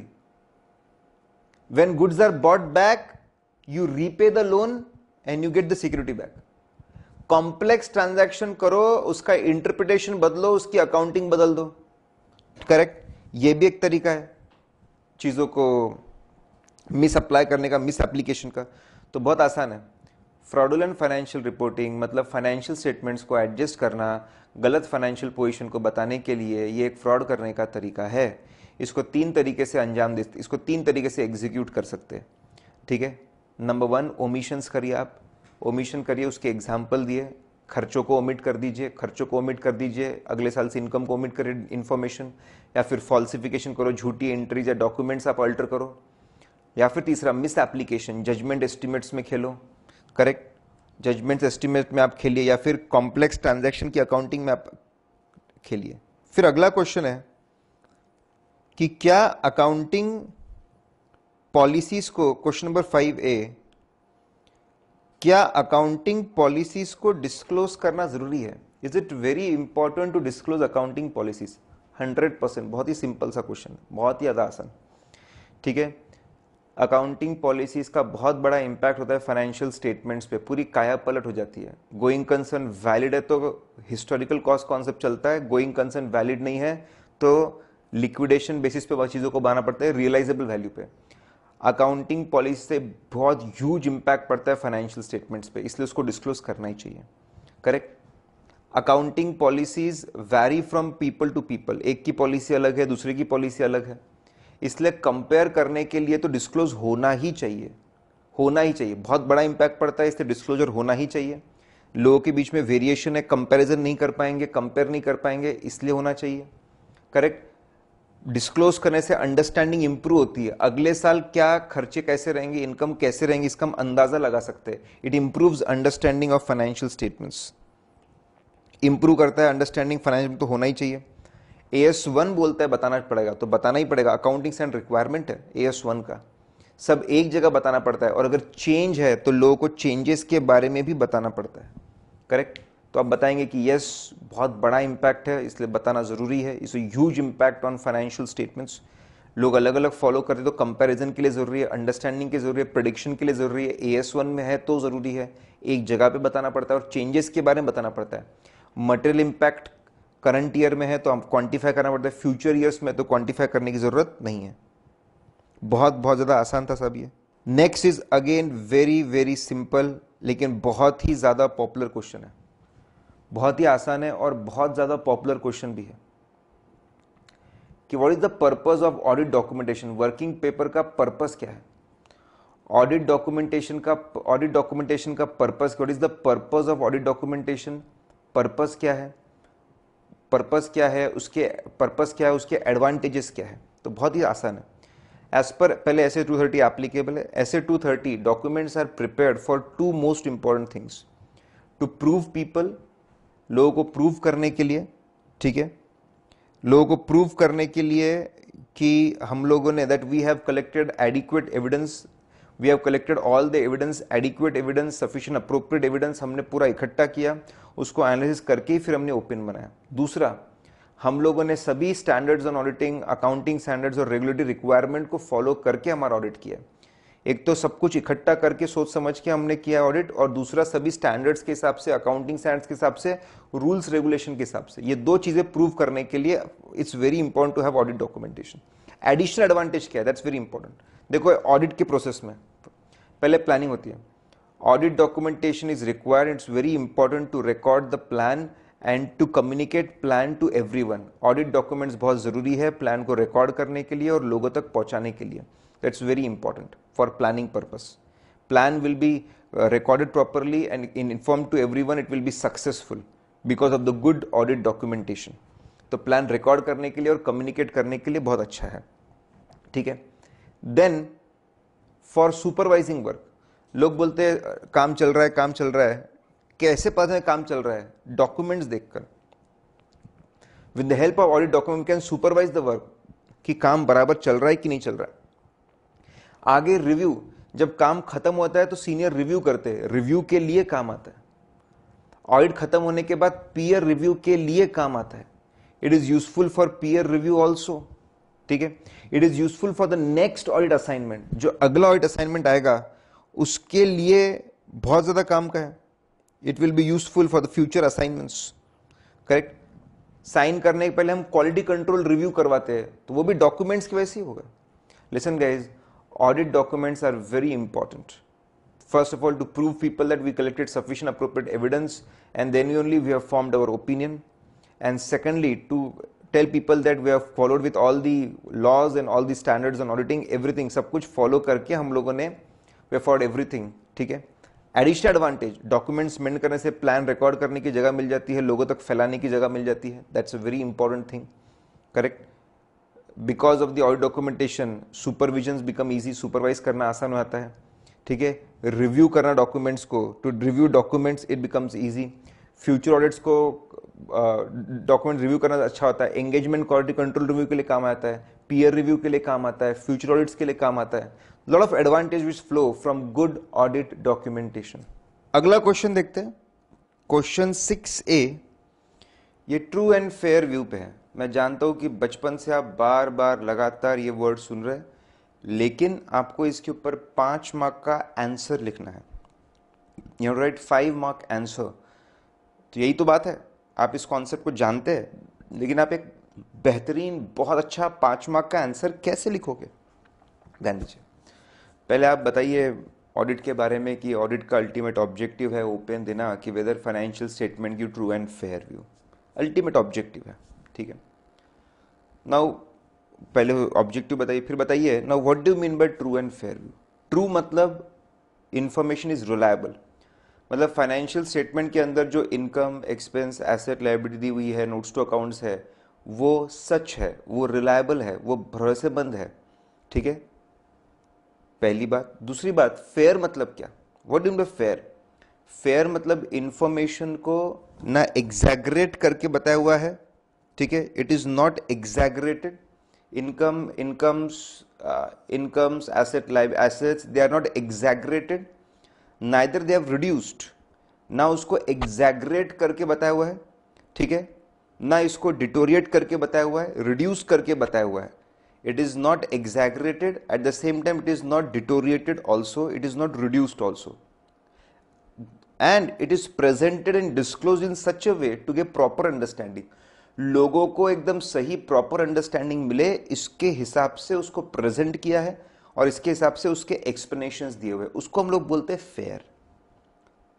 Now when is generally information financial statement will be called as fair if they are as per fair presentation framework, financial reporting framework, fair financial reporting framework. अगर fair framework के हिसाब से है तो उसको हम लोग बोलेंगे कि it's a fair financial statement. India में जो आई गैप है, इंडिया में जो फाइनेंशियल रिपोर्टिंग फ्रेमवर्क है, उसको बोलते हैं I GAAP, Indian generally accepted accounting principle. It's a fair presentation framework, correct. तो आप फेयर का मतलब बताइए कि एग्जैगरेटेड नहीं है, रिड्यूस्ड नहीं है, प्रॉपर अंडरस्टैंडिंग दे रहा है। ऐसा व्यू आपको मिलेगा अगर आप फेयर प्रेजेंटेशन फ्रेमवर्क फॉलो करोगे। इंडिया का जो फ्रेमवर्क है I GAAP, it is a fair presentation framework. उसमें 3 चीजें आती है। सबसे इंपॉर्टेंट अकाउंटिंग स्टैंडर्ड्स, उससे थोड़ा कम इंपॉर्टेंट शेड्यूल 3, और फिर गाइडेंस नोट्स। इंडिया में जो फेयर प्रेजेंटेशन फ्रेमवर्क है उसमें 3 चीज़ें आती है। तो आपने बहुत अच्छे से पहले ऑब्जेक्टिव ऑफ ऑडिट समझाया, फिर उसके अंदर से ट्रू एंड फेयर निकला, उसका मतलब आपने समझाया, ट्रू का मतलब समझाया, फेयर का मतलब समझाया, फेयर प्रेजेंटेशन कब मिलता है वो हमने बताया, ठीक है, और इंडिया में फेयर प्रेजेंटेशन फ्रेमवर्क में क्या क्या आता है वो बताया। अब इसके आगे अभी आंसर खत्म नहीं हुआ। जितने ज्यादा आप लीगल रेफरेंसेस देंगे, जितने ज्यादा आप लीगल रेफरेंसेस देंगे उतने ज्यादा मार्क्स आपको मिलेंगे। देखो एक एक करके बात है, बहुत आसान है। सेक्शन 128 बुक्स ऑफ अकाउंट से डील करता है और वो बोलता है कि कंपनी जो बुक्स ऑफ अकाउंट्स मेंटेन करती है it should give true and fair view. उसने कंपनी के सच्चाई को बताना चाहिए और उसको अच्छे से प्रेजेंट और डिस्क्लोज करना चाहिए। करेक्ट। तो सेक्शन 128 में बोला है कि books of accounts should be maintained in such a way that they give true and fair view. Section 121 एक बहुत इंटरेस्टिंग बात करता है। सेक्शन 129 या पूरे कंपनीज एक्ट में true and fair is not defined. True and fair is not defined in Companies Act, लेकिन section 129 बोलता है for true and fair view, for true and fair view schedule 3 compliance is must. तो Companies Act true and fair को समझाता नहीं है क्योंकि बहुत ही कॉन्सेप्चुअल चीज है, बहुत कॉन्सेप्चुअल चीज है, तो उसको उसने डिफाइन नहीं किया है। लेकिन यह बताया है कि ट्रू एंड फेयर व्यू के लिए शेड्यूल 3 को फॉलो करना बहुत जरूरी है। Schedule 3 compliance is must. Correct. Schedule 3 compliance बहुत जरूरी है, ठीक है, यह बताना बहुत जरूरी है। लेकिन it is schedule 3 need not be followed in few cases. फिर यह भी बताता है शेड्यूल 3 तो कंपलसरी है लेकिन कुछ केसेस में फॉलो नहीं भी किया तो चलेगा। आप जानते हैं बैंकिंग कंपनी में क्योंकि उनका अपना फॉर्मेट है as per RBI, insurance company में उनका अपना फॉर्मेट है as per IRDA, electricity company का भी अपना अपना फॉर्मेट था पहले, अभी भी बदल सकता है, ठीक है, अभी तो शेड्यूल 3 पे ही चलते हैं लेकिन चेंज हो सकता है। या फिर any other entity govern by special act, किसी का भी अपना स्पेशल फॉर्मेट होगा। तो जो ऐसी एंटिटीज है जिनका स्पेशल फॉर्मेट है, बैंक्स, इंश्योरेंस, इलेक्ट्रिसिटी और कोई entity govern by special act, उनको शेड्यूल 3 फॉलो करने की जरूरत नहीं है, ठीक है। फिर 134 में बोर्ड ऑफ डायरेक्टर्स की रिपोर्ट जब बनती है तो बीओडी रिपोर्ट के अंदर डायरेक्टर्स एक स्टेटमेंट लिखते हैं, एक पार्ट है उसको बोलते हैं डायरेक्टर रिस्पॉन्सिबिलिटी स्टेटमेंट, जिसके बारे में हम पढ़ने वाले हैं। We are going to study director responsibility statement. तो वो जो डायरेक्टर रिस्पॉन्सिबिलिटी स्टेटमेंट है, दैट डायरेक्टर रिस्पॉन्सिबिलिटी स्टेटमेंट, ठीक है, उसके अंदर डायरेक्टर्स को यह बोलना पड़ता है कि यस हम ये कंफर्म करते हैं, हम ये डिक्लेयर करते हैं कि financial statements give true and fair view. तो उनको भी ये बात कंफर्म करनी पड़ती। 128 के बारे में बोला, 129 के बारे में बोला, 134 के बारे में बोला, 143 के बारे में बोला, ठीक है। फिर बाद में आईसीआई ने भी क्लैरिफाई किया। आईसीआई बोलता है if chartered accountants get any audit assignment, even if it is not covered by any legal requirement to give true and fair view, जैसे प्रोप्राइटर्स है उनको कोई लॉ नहीं लगता, पार्टनरशिप फर्म को लॉ है लेकिन उसमें फाइनेंशियल ऑडिट का क्या ओपिनियन रहेगा उसके बारे में कुछ बोला नहीं है, ऑडिटर रिस्पॉन्सिबिलिटी के बारे में। करेक्ट। ऐसी बहुत सारी एंटिटीज है, ऐसी बहुत सारी एंटिटीज है या तो जिनको लॉ लगता ही नहीं है, लॉ लगता है तो ऑडिटर की क्या जिम्मेदारी रहेगी उसके बारे में कुछ बोला नहीं है। ICI said even if law is not specifying what should be auditors responsibility, ठीक है, auditor should himself always give opinion whether financial statement give true and fair view. अगर लीगल रिक्वायरमेंट नहीं भी है तो खुद होके ओपिनियन में बताना चाहिए कि financial statement true and fair देते कि नहीं। ऐसे 200 ने तो अपने ऑब्जेक्टिव्स में इसको कवर कर लिया। ऐसे 700 भी बोलता है जो ऑडिट रिपोर्ट से डील करता है कि जब आप ओपिनियन देते हो तो आपको ओपिनियन देना है whether financial statement give true and fair view with respect to balance sheet, with respect to P&L, with respect to cash flow statements, इन सब के बारे में। और जितने भी डॉक्यूमेंट्स अनेक्स्ड है, अनेक्स्ड मतलब, ठीक है, extended part of the financial statement, उन सब के ऊपर ये ओपिनियन देना पड़ता है। तो अगर आप ये पूरी गाथा कवर करोगे, अगर आप ये पूरी की पूरी गाथा कवर करोगे तो आपको बहुत ही अच्छे 5 मार्क का एक जबरदस्त आंसर क्रिएट होता है ट्रू एंड फेयर व्यू पे।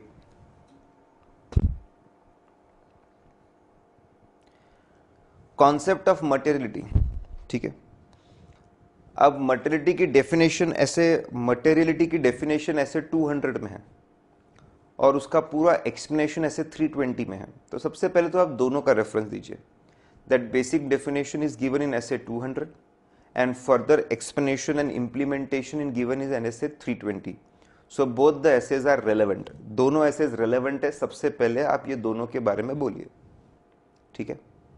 फिर इसके बाद अब देखो मटेरियलिटी को सब जानते हैं, लेकिन 5 मार्क का फिर से आंसर लिखना है। और बच्चे जहां यहाँ पे जो बातें लिखी है वो समझ नहीं पाते, ध्यान से सुनो, बहुत आसान है। आपने रेफरेंस दिया, रेफरेंस के बाद आप बताइए, ठीक है। एज पर ऐसे 200 ऑब्जेक्टिव वापस whether financial opinion, whether financial statement की ट्रू एंड फेयर व्यू। इसको और एक तरीके से बोलते हैं, objective is to give opinion whether financial statement is free from material misstatement. क्या हमारा ऑब्जेक्टिव है बताना क्या फाइनेंशियल स्टेटमेंट में बड़ी बड़ी गलतियां है या नहीं, correct. So materiality concept is directly related to the ultimate objective. Is it free from the material misstatement, ठीक है, whether they are material misstatements और नॉट, डायरेक्टली कनेक्टेड है, ठीक है। और मिसस्टेटमेंट से भी कनेक्टेड है, इसलिए जब मटेरियलिटी को डिफाइन करते हैं तो विद रिस्पेक्ट टू मिसस्टेटमेंट ही करते हैं, ऐसे डिफाइन करते हैं।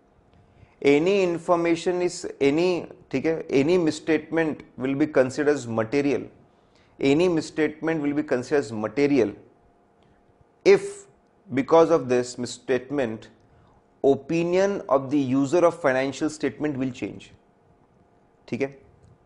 हम लोग किसी भी मिसस्टेटमेंट को मटेरियल बोलेंगे अगर उससे जो यूजर है फाइनेंशियल स्टेटमेंट उसका ओपिनियन बदल जाए। एग्जाम्पल के तौर पे 5,000 करोड़ के प्रॉफिट्स है, 5,000 करोड़ के प्रॉफिट्स में 500 की गलती, 1,000 रुपए गलती, 2,000 की गलती, 5,000, 10,000, कुछ लाखों की गलती, ठीक है, कुछ करोड़ों की गलती भी कोई फर्क नहीं पड़ता, कुछ लाखों की गलती कोई फर्क नहीं पड़ता, नथिंग, कोई फर्क नहीं पड़ता, ठीक है। उससे यूजर का ओपिनियन बदलने नहीं वाला। लेकिन अगर मैं बोलूं 5,000 करोड़ के प्रॉफिट में, ठीक है, 500 करोड़ की गलती है, 500 करोड़ की गलती है, यार 500 करोड़ की गलती का बहुत बड़ा फर्क पड़ता है। 500 करोड़ की गलती का यार बहुत फर्क तो पड़ता है। अगर 500 करोड़ से प्रॉफिट कम ज़्यादा होते तो सोचने का तरीका बदल जाता, एनालिसिस बदल जाता, ठीक है, जो फाइनेंशियल स्टेटमेंट के बारे में ओपिनियन हो बदल जाता, इट वुड हैव चेंज्ड, ठीक है। तो उस गलती को हम लोग मटेरियल मिसस्टेटमेंट बोलेंगे। तो बहुत ही आसान है, ऐसे 200 का रेफरेंस दीजिए, ऐसे 320 का रेफरेंस दीजिए, वापस ऑब्जेक्टिव समझाइए, बताइए मटेरियलिटी का कॉन्सेप्ट ऑब्जेक्टिव से जुड़ा हुआ है, ठीक है, इसलिए उसकी डेफिनेशन ऑब्जेक्टिव से जुड़ा हुआ है, मिसस्टेटमेंट से जुड़ा है, इसलिए उसकी डेफिनेशन भी मिसस्टेटमेंट को ध्यान में रख के बोली जाती है, करेक्ट, ये आप समझाइए। फिर आगे, यहां से आगे बहुत इंपॉर्टेंट बात शुरू होती है।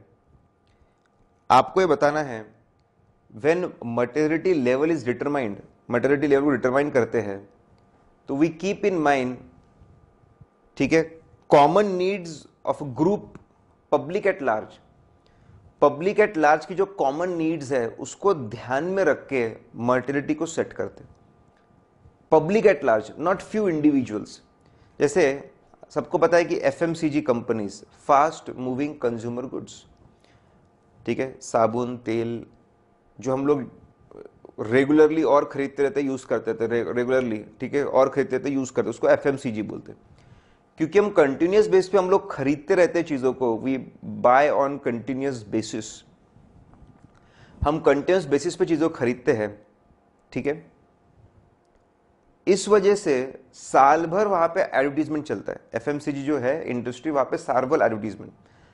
तो एफएमसीजी इंडस्ट्री में एडवर्टीजमेंट एक्सपेंडिचर जो है दैट बिकम्स वेरी इंपॉर्टेंट। जिस कंपनी का एडवर्टीजमेंट एक्सपेंडिचर बहुत ज्यादा है उसका मार्केट प्रेजेंस, उसका मार्केट शेयर ज्यादा रहने के बहुत ज्यादा चांसेस हैं।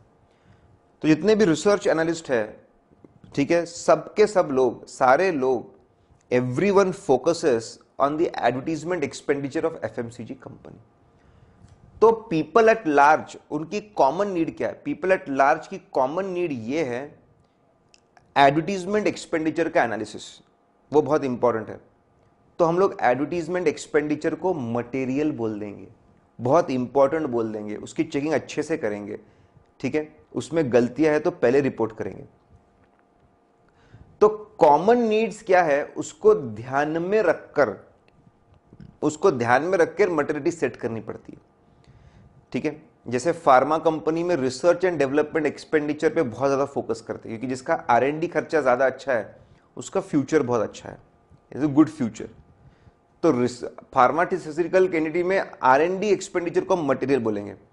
तो materiality depends on common need of the users of financial statements. It depends on circumstances also, circumstances पे भी डिपेंड करता है। सेक्शन 135 आया अचानक CSR एक्सपेंडिचर के ऊपर, तो CSR का खर्चा बहुत इंपॉर्टेंट हो गया।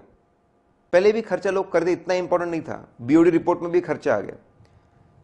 ऐसे सर्कमस्टांसेस है कि उसमें CSR एक्सपेंड का इंपॉर्टेंस बहुत बढ़ गया, तो उसको हम मटेरियल बोलेंगे, that will be treated as a material item, ठीक है।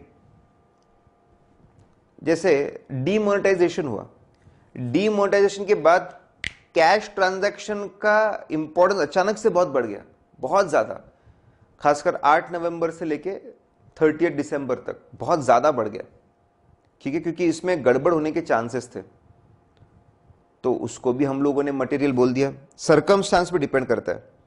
कभी कभी हमको FRF भी गाइड करता है, फाइनेंशियल रिपोर्टिंग फ्रेमवर्क। जैसे इंडिया में मैंने बोला 3 चीजें, AS, शेड्यूल 3, गाइडेंस नोट। हमारा शेड्यूल 3 हमको गाइड करता है, ठीक है, मटेरियलिटी को लेकर, एकदम लिमिट नहीं देता है, वो सिर्फ हमको गाइड करता है। शेड्यूल 3 में एक छोटी सी बात लिखी है, कोई भी अगर ऐसा खर्चा है विच इज 1%, सॉरी, कोई भी अगर ऐसा खर्चा है विच इज 1% ऑफ रेवेन्यू और 10 lakh rupees, whichever is higher,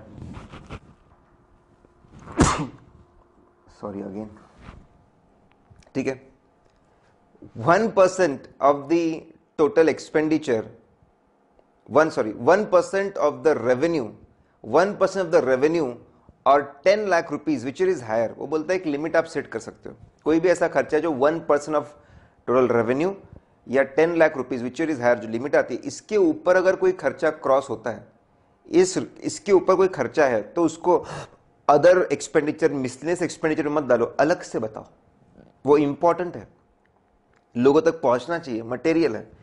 तो हमारा FRF जो है वो हमको लिमिट देता है only for the presentation purpose, ठीक है, but that can be good guide to set materiality, ठीक है। लिसन गाइस, तो बहुत आसान, 320 का रेफरेंस दीजिए, आप 200 का रेफरेंस दीजिए, आप डेफिनेशन लिखिए, बताइए मटेरियलिटी कॉन्सेप्ट कैसे जुड़ा हुआ है, उसकी डेफिनेशन कैसे जुड़ी है स्टेटमेंट से, वो बताइए, करेक्ट।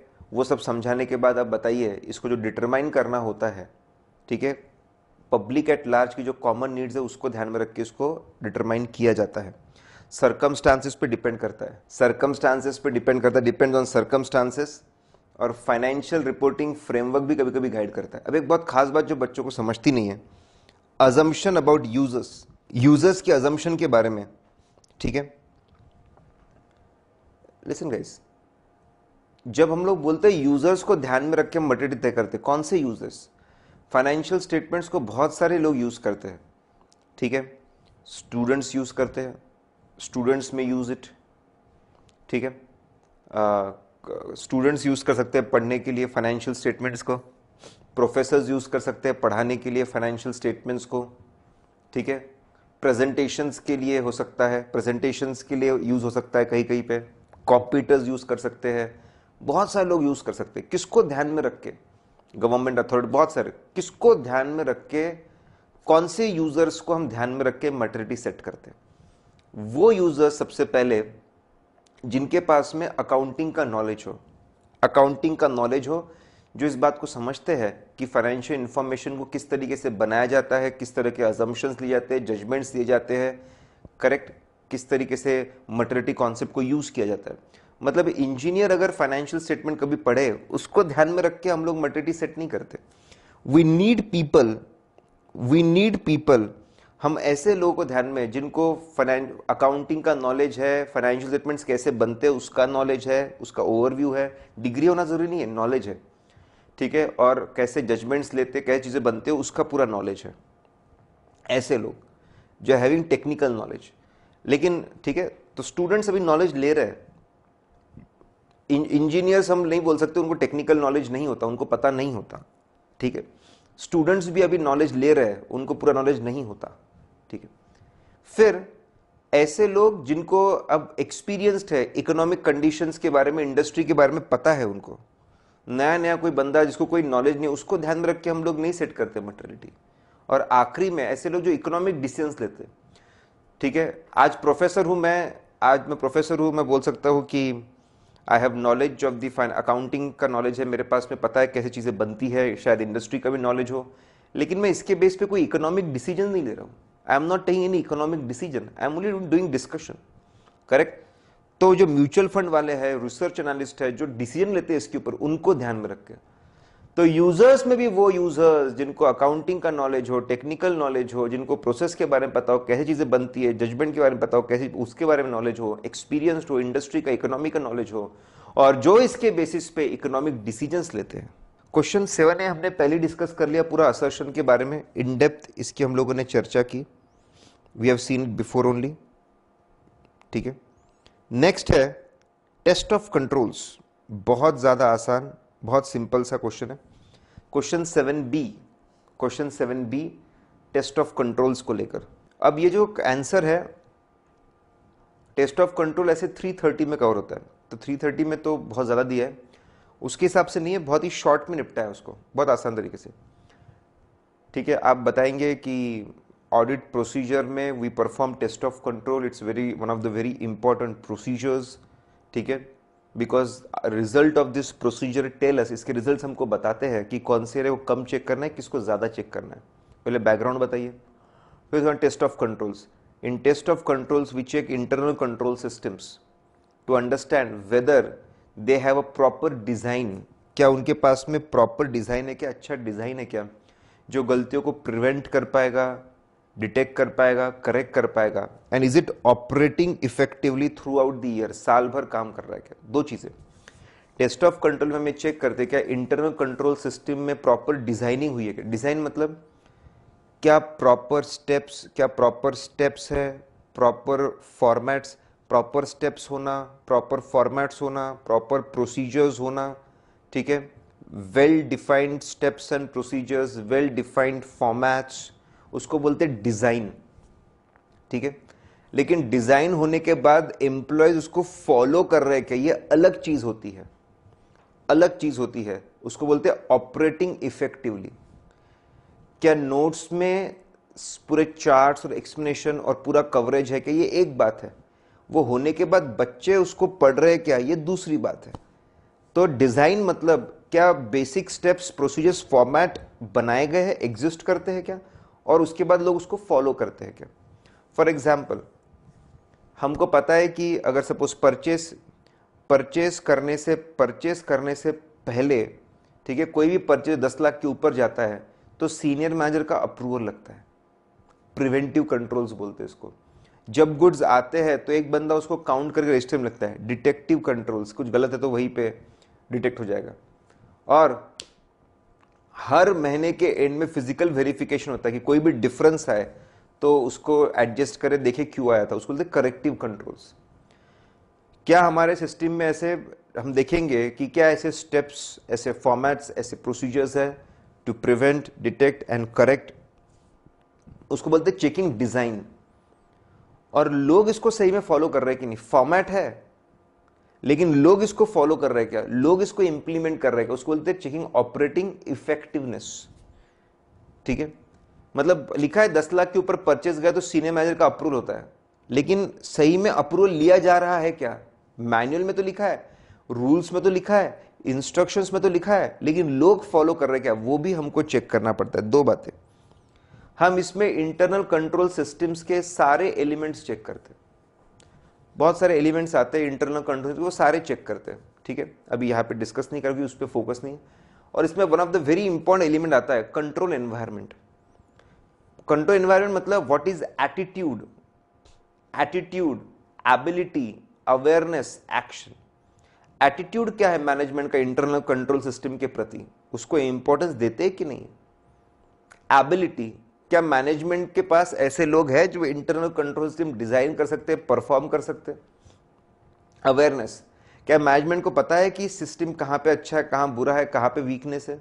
एक्शन, क्या एक्शन लेते हैं वो लोग, जो लोग फॉलो करते हैं उनको इंसेंटिव देते, जो फॉलो नहीं करते उनको निकाल देते, डिफिजन को दूर करते, एक्शंस क्या लेते हैं, तो उसको कंट्रोल एनवायरनमेंट बोलते हैं। अच्छा control environment is very important for good internal control system. तो हम टेस्ट ऑफ कंट्रोल्स करते हैं, उसमें ऑब्जेक्टिव क्या होते हैं, सारे कंपोनेंट्स चेक करते हैं इंक्लूडिंग कंट्रोल एनवायरनमेंट। कैसे चेक करते हैं जनरली, ठीक है, जैसे गुड्स आते तो काउंट करना चाहिए, तो हम जाके फैक्ट्री में खड़े हो गए, जब ट्रक आया तो सही में काउंट हो रहा है क्या, वी कैन ऑब्जर्व, लोग जिस तरीके से काम करो ऑब्जर्व। लेकिन ऑब्जर्वेशन का एक प्रॉब्लम क्या है, it gives evidence of only that moment. हो सकता है हमारे सामने कर रहे हो, पीछे नहीं, इसलिए हम डॉक्यूमेंट्स भी देखते हैं, इंस्पेक्शन, ऑब्जर्वेशन, डॉक्यूमेंट्स देखते हैं, इंस्पेक्शन, पूछताछ करते हैं, आपको आता है क्या, हर बार करते हो क्या, कैसे काउंट करते हो, क्या क्या गलतियां मिलती है, इंक्वायरी, ऑब्जर्वेशन, इंस्पेक्शन, इंक्वायरी, रीपरफॉर्म, आप काउंट करके देखिए, ठीक है।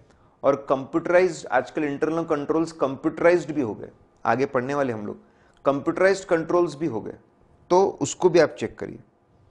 तो टेस्ट ऑफ कंट्रोल के ऑब्जेक्टिव्स के बारे में बताइए, कंट्रोल एनवायरनमेंट के बारे में बताइए, और कैसे उसको चेक करते हैं, वो सिंपल मेथड्स है उसके बारे में बताइए। अगला है क्वेश्चन नंबर 8A, ठीक है, बहुत ही सिंपल, बहुत सिंपल, बहुत आसान। क्वेश्चन नंबर 8A है, ठीक है, सरप्राइज एलिमेंट्स को लेकर कि ऑडिट में सरप्राइज एलिमेंट्स का क्या इंपॉर्टेंस है, ठीक है। लिसन, सरप्राइज चेक्स पहले आप बताएंगे, अगर ऑडिट प्रोसीजर्स और पूरा plan in depth, if management is aware about them, then auditor will become predictive, audit steps and auditor will become predictive. इससे audit procedures will become less effective.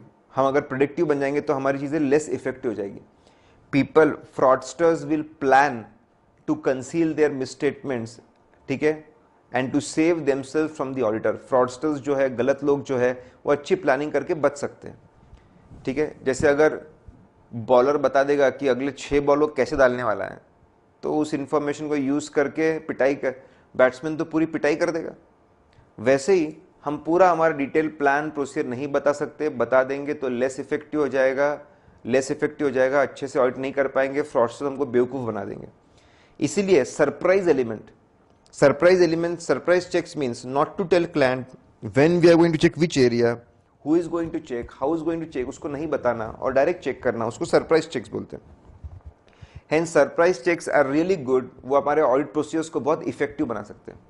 Surprise check number 1 क्या काम के आते हैं, मतलब why it is so useful, क्या काम आ सकते हैं। Surprise checks are very useful to see whether internal control systems, to see whether internal control systems are really followed, क्या इंटरनल कंट्रोल सिस्टम्स को रियली फॉलो किया जाता है, ठीक है। Whether it is really followed when, ठीक है, really followed at the back of the auditor. Surprise check से पता चलता है कि जब ऑडिटर प्रेजेंट नहीं होता है तो क्या इंटरनल कंट्रोल सिस्टम फॉलो किए जाते हैं क्या, and is it really effective, बहुत ज्यादा। तो इंटरनल कंट्रोल सिस्टम के इफेक्टिवनेस के लिए बहुत अच्छा है, दैट्स द एडवांटेज, ठीक है। Timely detection of fraud and error, timely detection हो जाता है जल्दी फ्रॉड एरर का, ठीक है। Fraudsters don't get opportunity to conceal, ठीक है, फ्रॉड कंसील करने का उनको समय नहीं मिलता है। और ऐसा करने से एक मॉरल चेक, एम्प्लॉयज को पता होता है अरे ये ऑडिटर कभी भी आ सकता है, एक मॉरल चेक क्रिएट हो जाता है, सिस्टम्स का फॉलो हो रहा है कि नहीं हो रहा है, ठीक है, वो भी है। आपको फ्रॉडस्टर्स को टाइम भी नहीं मिलता है, करेक्ट, जल्दी डिटेक्शन हो जाता है, और एक मॉरल चेक बन जाता है एम्प्लॉयज पे, अरे ये कभी भी आके चेक करता है, कुछ गलत काम नहीं कर सकते अपन। Need and frequency changes from auditor to auditor, audit to audit बदलता है।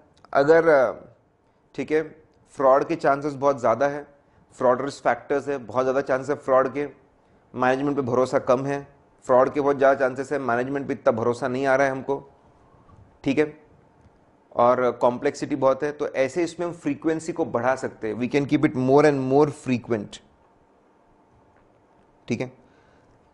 सरप्राइज चेक्स साल भर चल सकते हैं, साल खत्म होने के बाद में भी। ऑडिटर का टेन्योर एजीएम तक होता है, ऑडिटर का टेन्योर एजीएम तक होता है, साल खत्म होने के बाद भी एजीएम तक होता है। Auditors tenure till AGM, he has all the powers till AGM, so he can conduct surprise checks even after year end, ठीक है। कहां पे जनरली, मैंने बोला इंटरनल कंट्रोल सिस्टम्स बराबर चल रहे हैं क्या, इंटरनल कंट्रोल सिस्टम्स रजिस्टर्स बराबर बना रहे हैं, और फिर इन्वेंट्री कैश इन्वेस्टमेंट्स, ठीक है, क्योंकि इसमें मैनिपुलेशन करना आसान होता है, तो जनरली आखिरी मोमेंट पे इसमें मैनिपुलेट करते हैं, कैश कम ज़्यादा हो रही है एडजस्ट कर दो, इन्वेंट्री कम ज़्यादा हो रही है एडजस्ट कर दो, इन्वेस्टमेंट कम ज़्यादा हो रही है एडजस्ट कर दो, ठीक है। इसमें एडजस्टमेंट करना बहुत आसान होता है, तो जनरली इसमें सरप्राइज चेक इफेक्टिव होते हैं, ठीक है। नेक्स्ट बहुत ही आसान 8B, understanding of entity and its environment, understanding of entity and its environment. ऐसे 315 है, उसमें ऐसा बोला है कि अगर आपको ये जानना है कि इनहेरेंट रिस्क क्या है, अंदरूनी रिस्क क्या है, risk because of the business and the business people and environment की वजह से रिस्क क्या है बिजनेस के अंदर, वो अगर आपको जानना है, जैसे ज्वेलरी में प्योरिटी ऑफ गोल्ड में प्रॉब्लम है, रिटेल में, ठीक है, कैश और स्टॉक में गड़बड़ हो सकती है। अगर आपको इनहेरेंट रिस्क जानना है बिजनेस का, ठीक है, कि बिजनेस के ऐसे एनवायरनमेंट के लोगों से क्या रिस्क है, अगर आपको ये जानना है, it's very important to understand the business. अगर आपको इनहेरेंट रिस्क के बारे में जानना है तो understanding the business entity and it's environment बहुत जरूरी है। तो कौन सी बातें हमने समझनी चाहिए, देखिए आंसर है 20 सेकंड में हम लोग इसको याद रख सकते हैं, एक बार पढ़ेंगे आपको याद हो जाएगा। ये तरीका है उसको याद करने का, बहुत ही सिंपल सा तरीका है इसको याद करने का, ठीक है। आपको सिर्फ एक फ्लो में पढ़ना है, you simply have to study in a flow, एक फ्लो में आपको पढ़ना है। सबसे पहले क्या आएगा, सबसे बड़ी इकोनॉमी, सबसे पहले इकोनॉमी को समझिए, first understand the economy, economy कैसे चल रही है, अपवर्ड ट्रेंड है, डाउनवर्ड ट्रेंड है।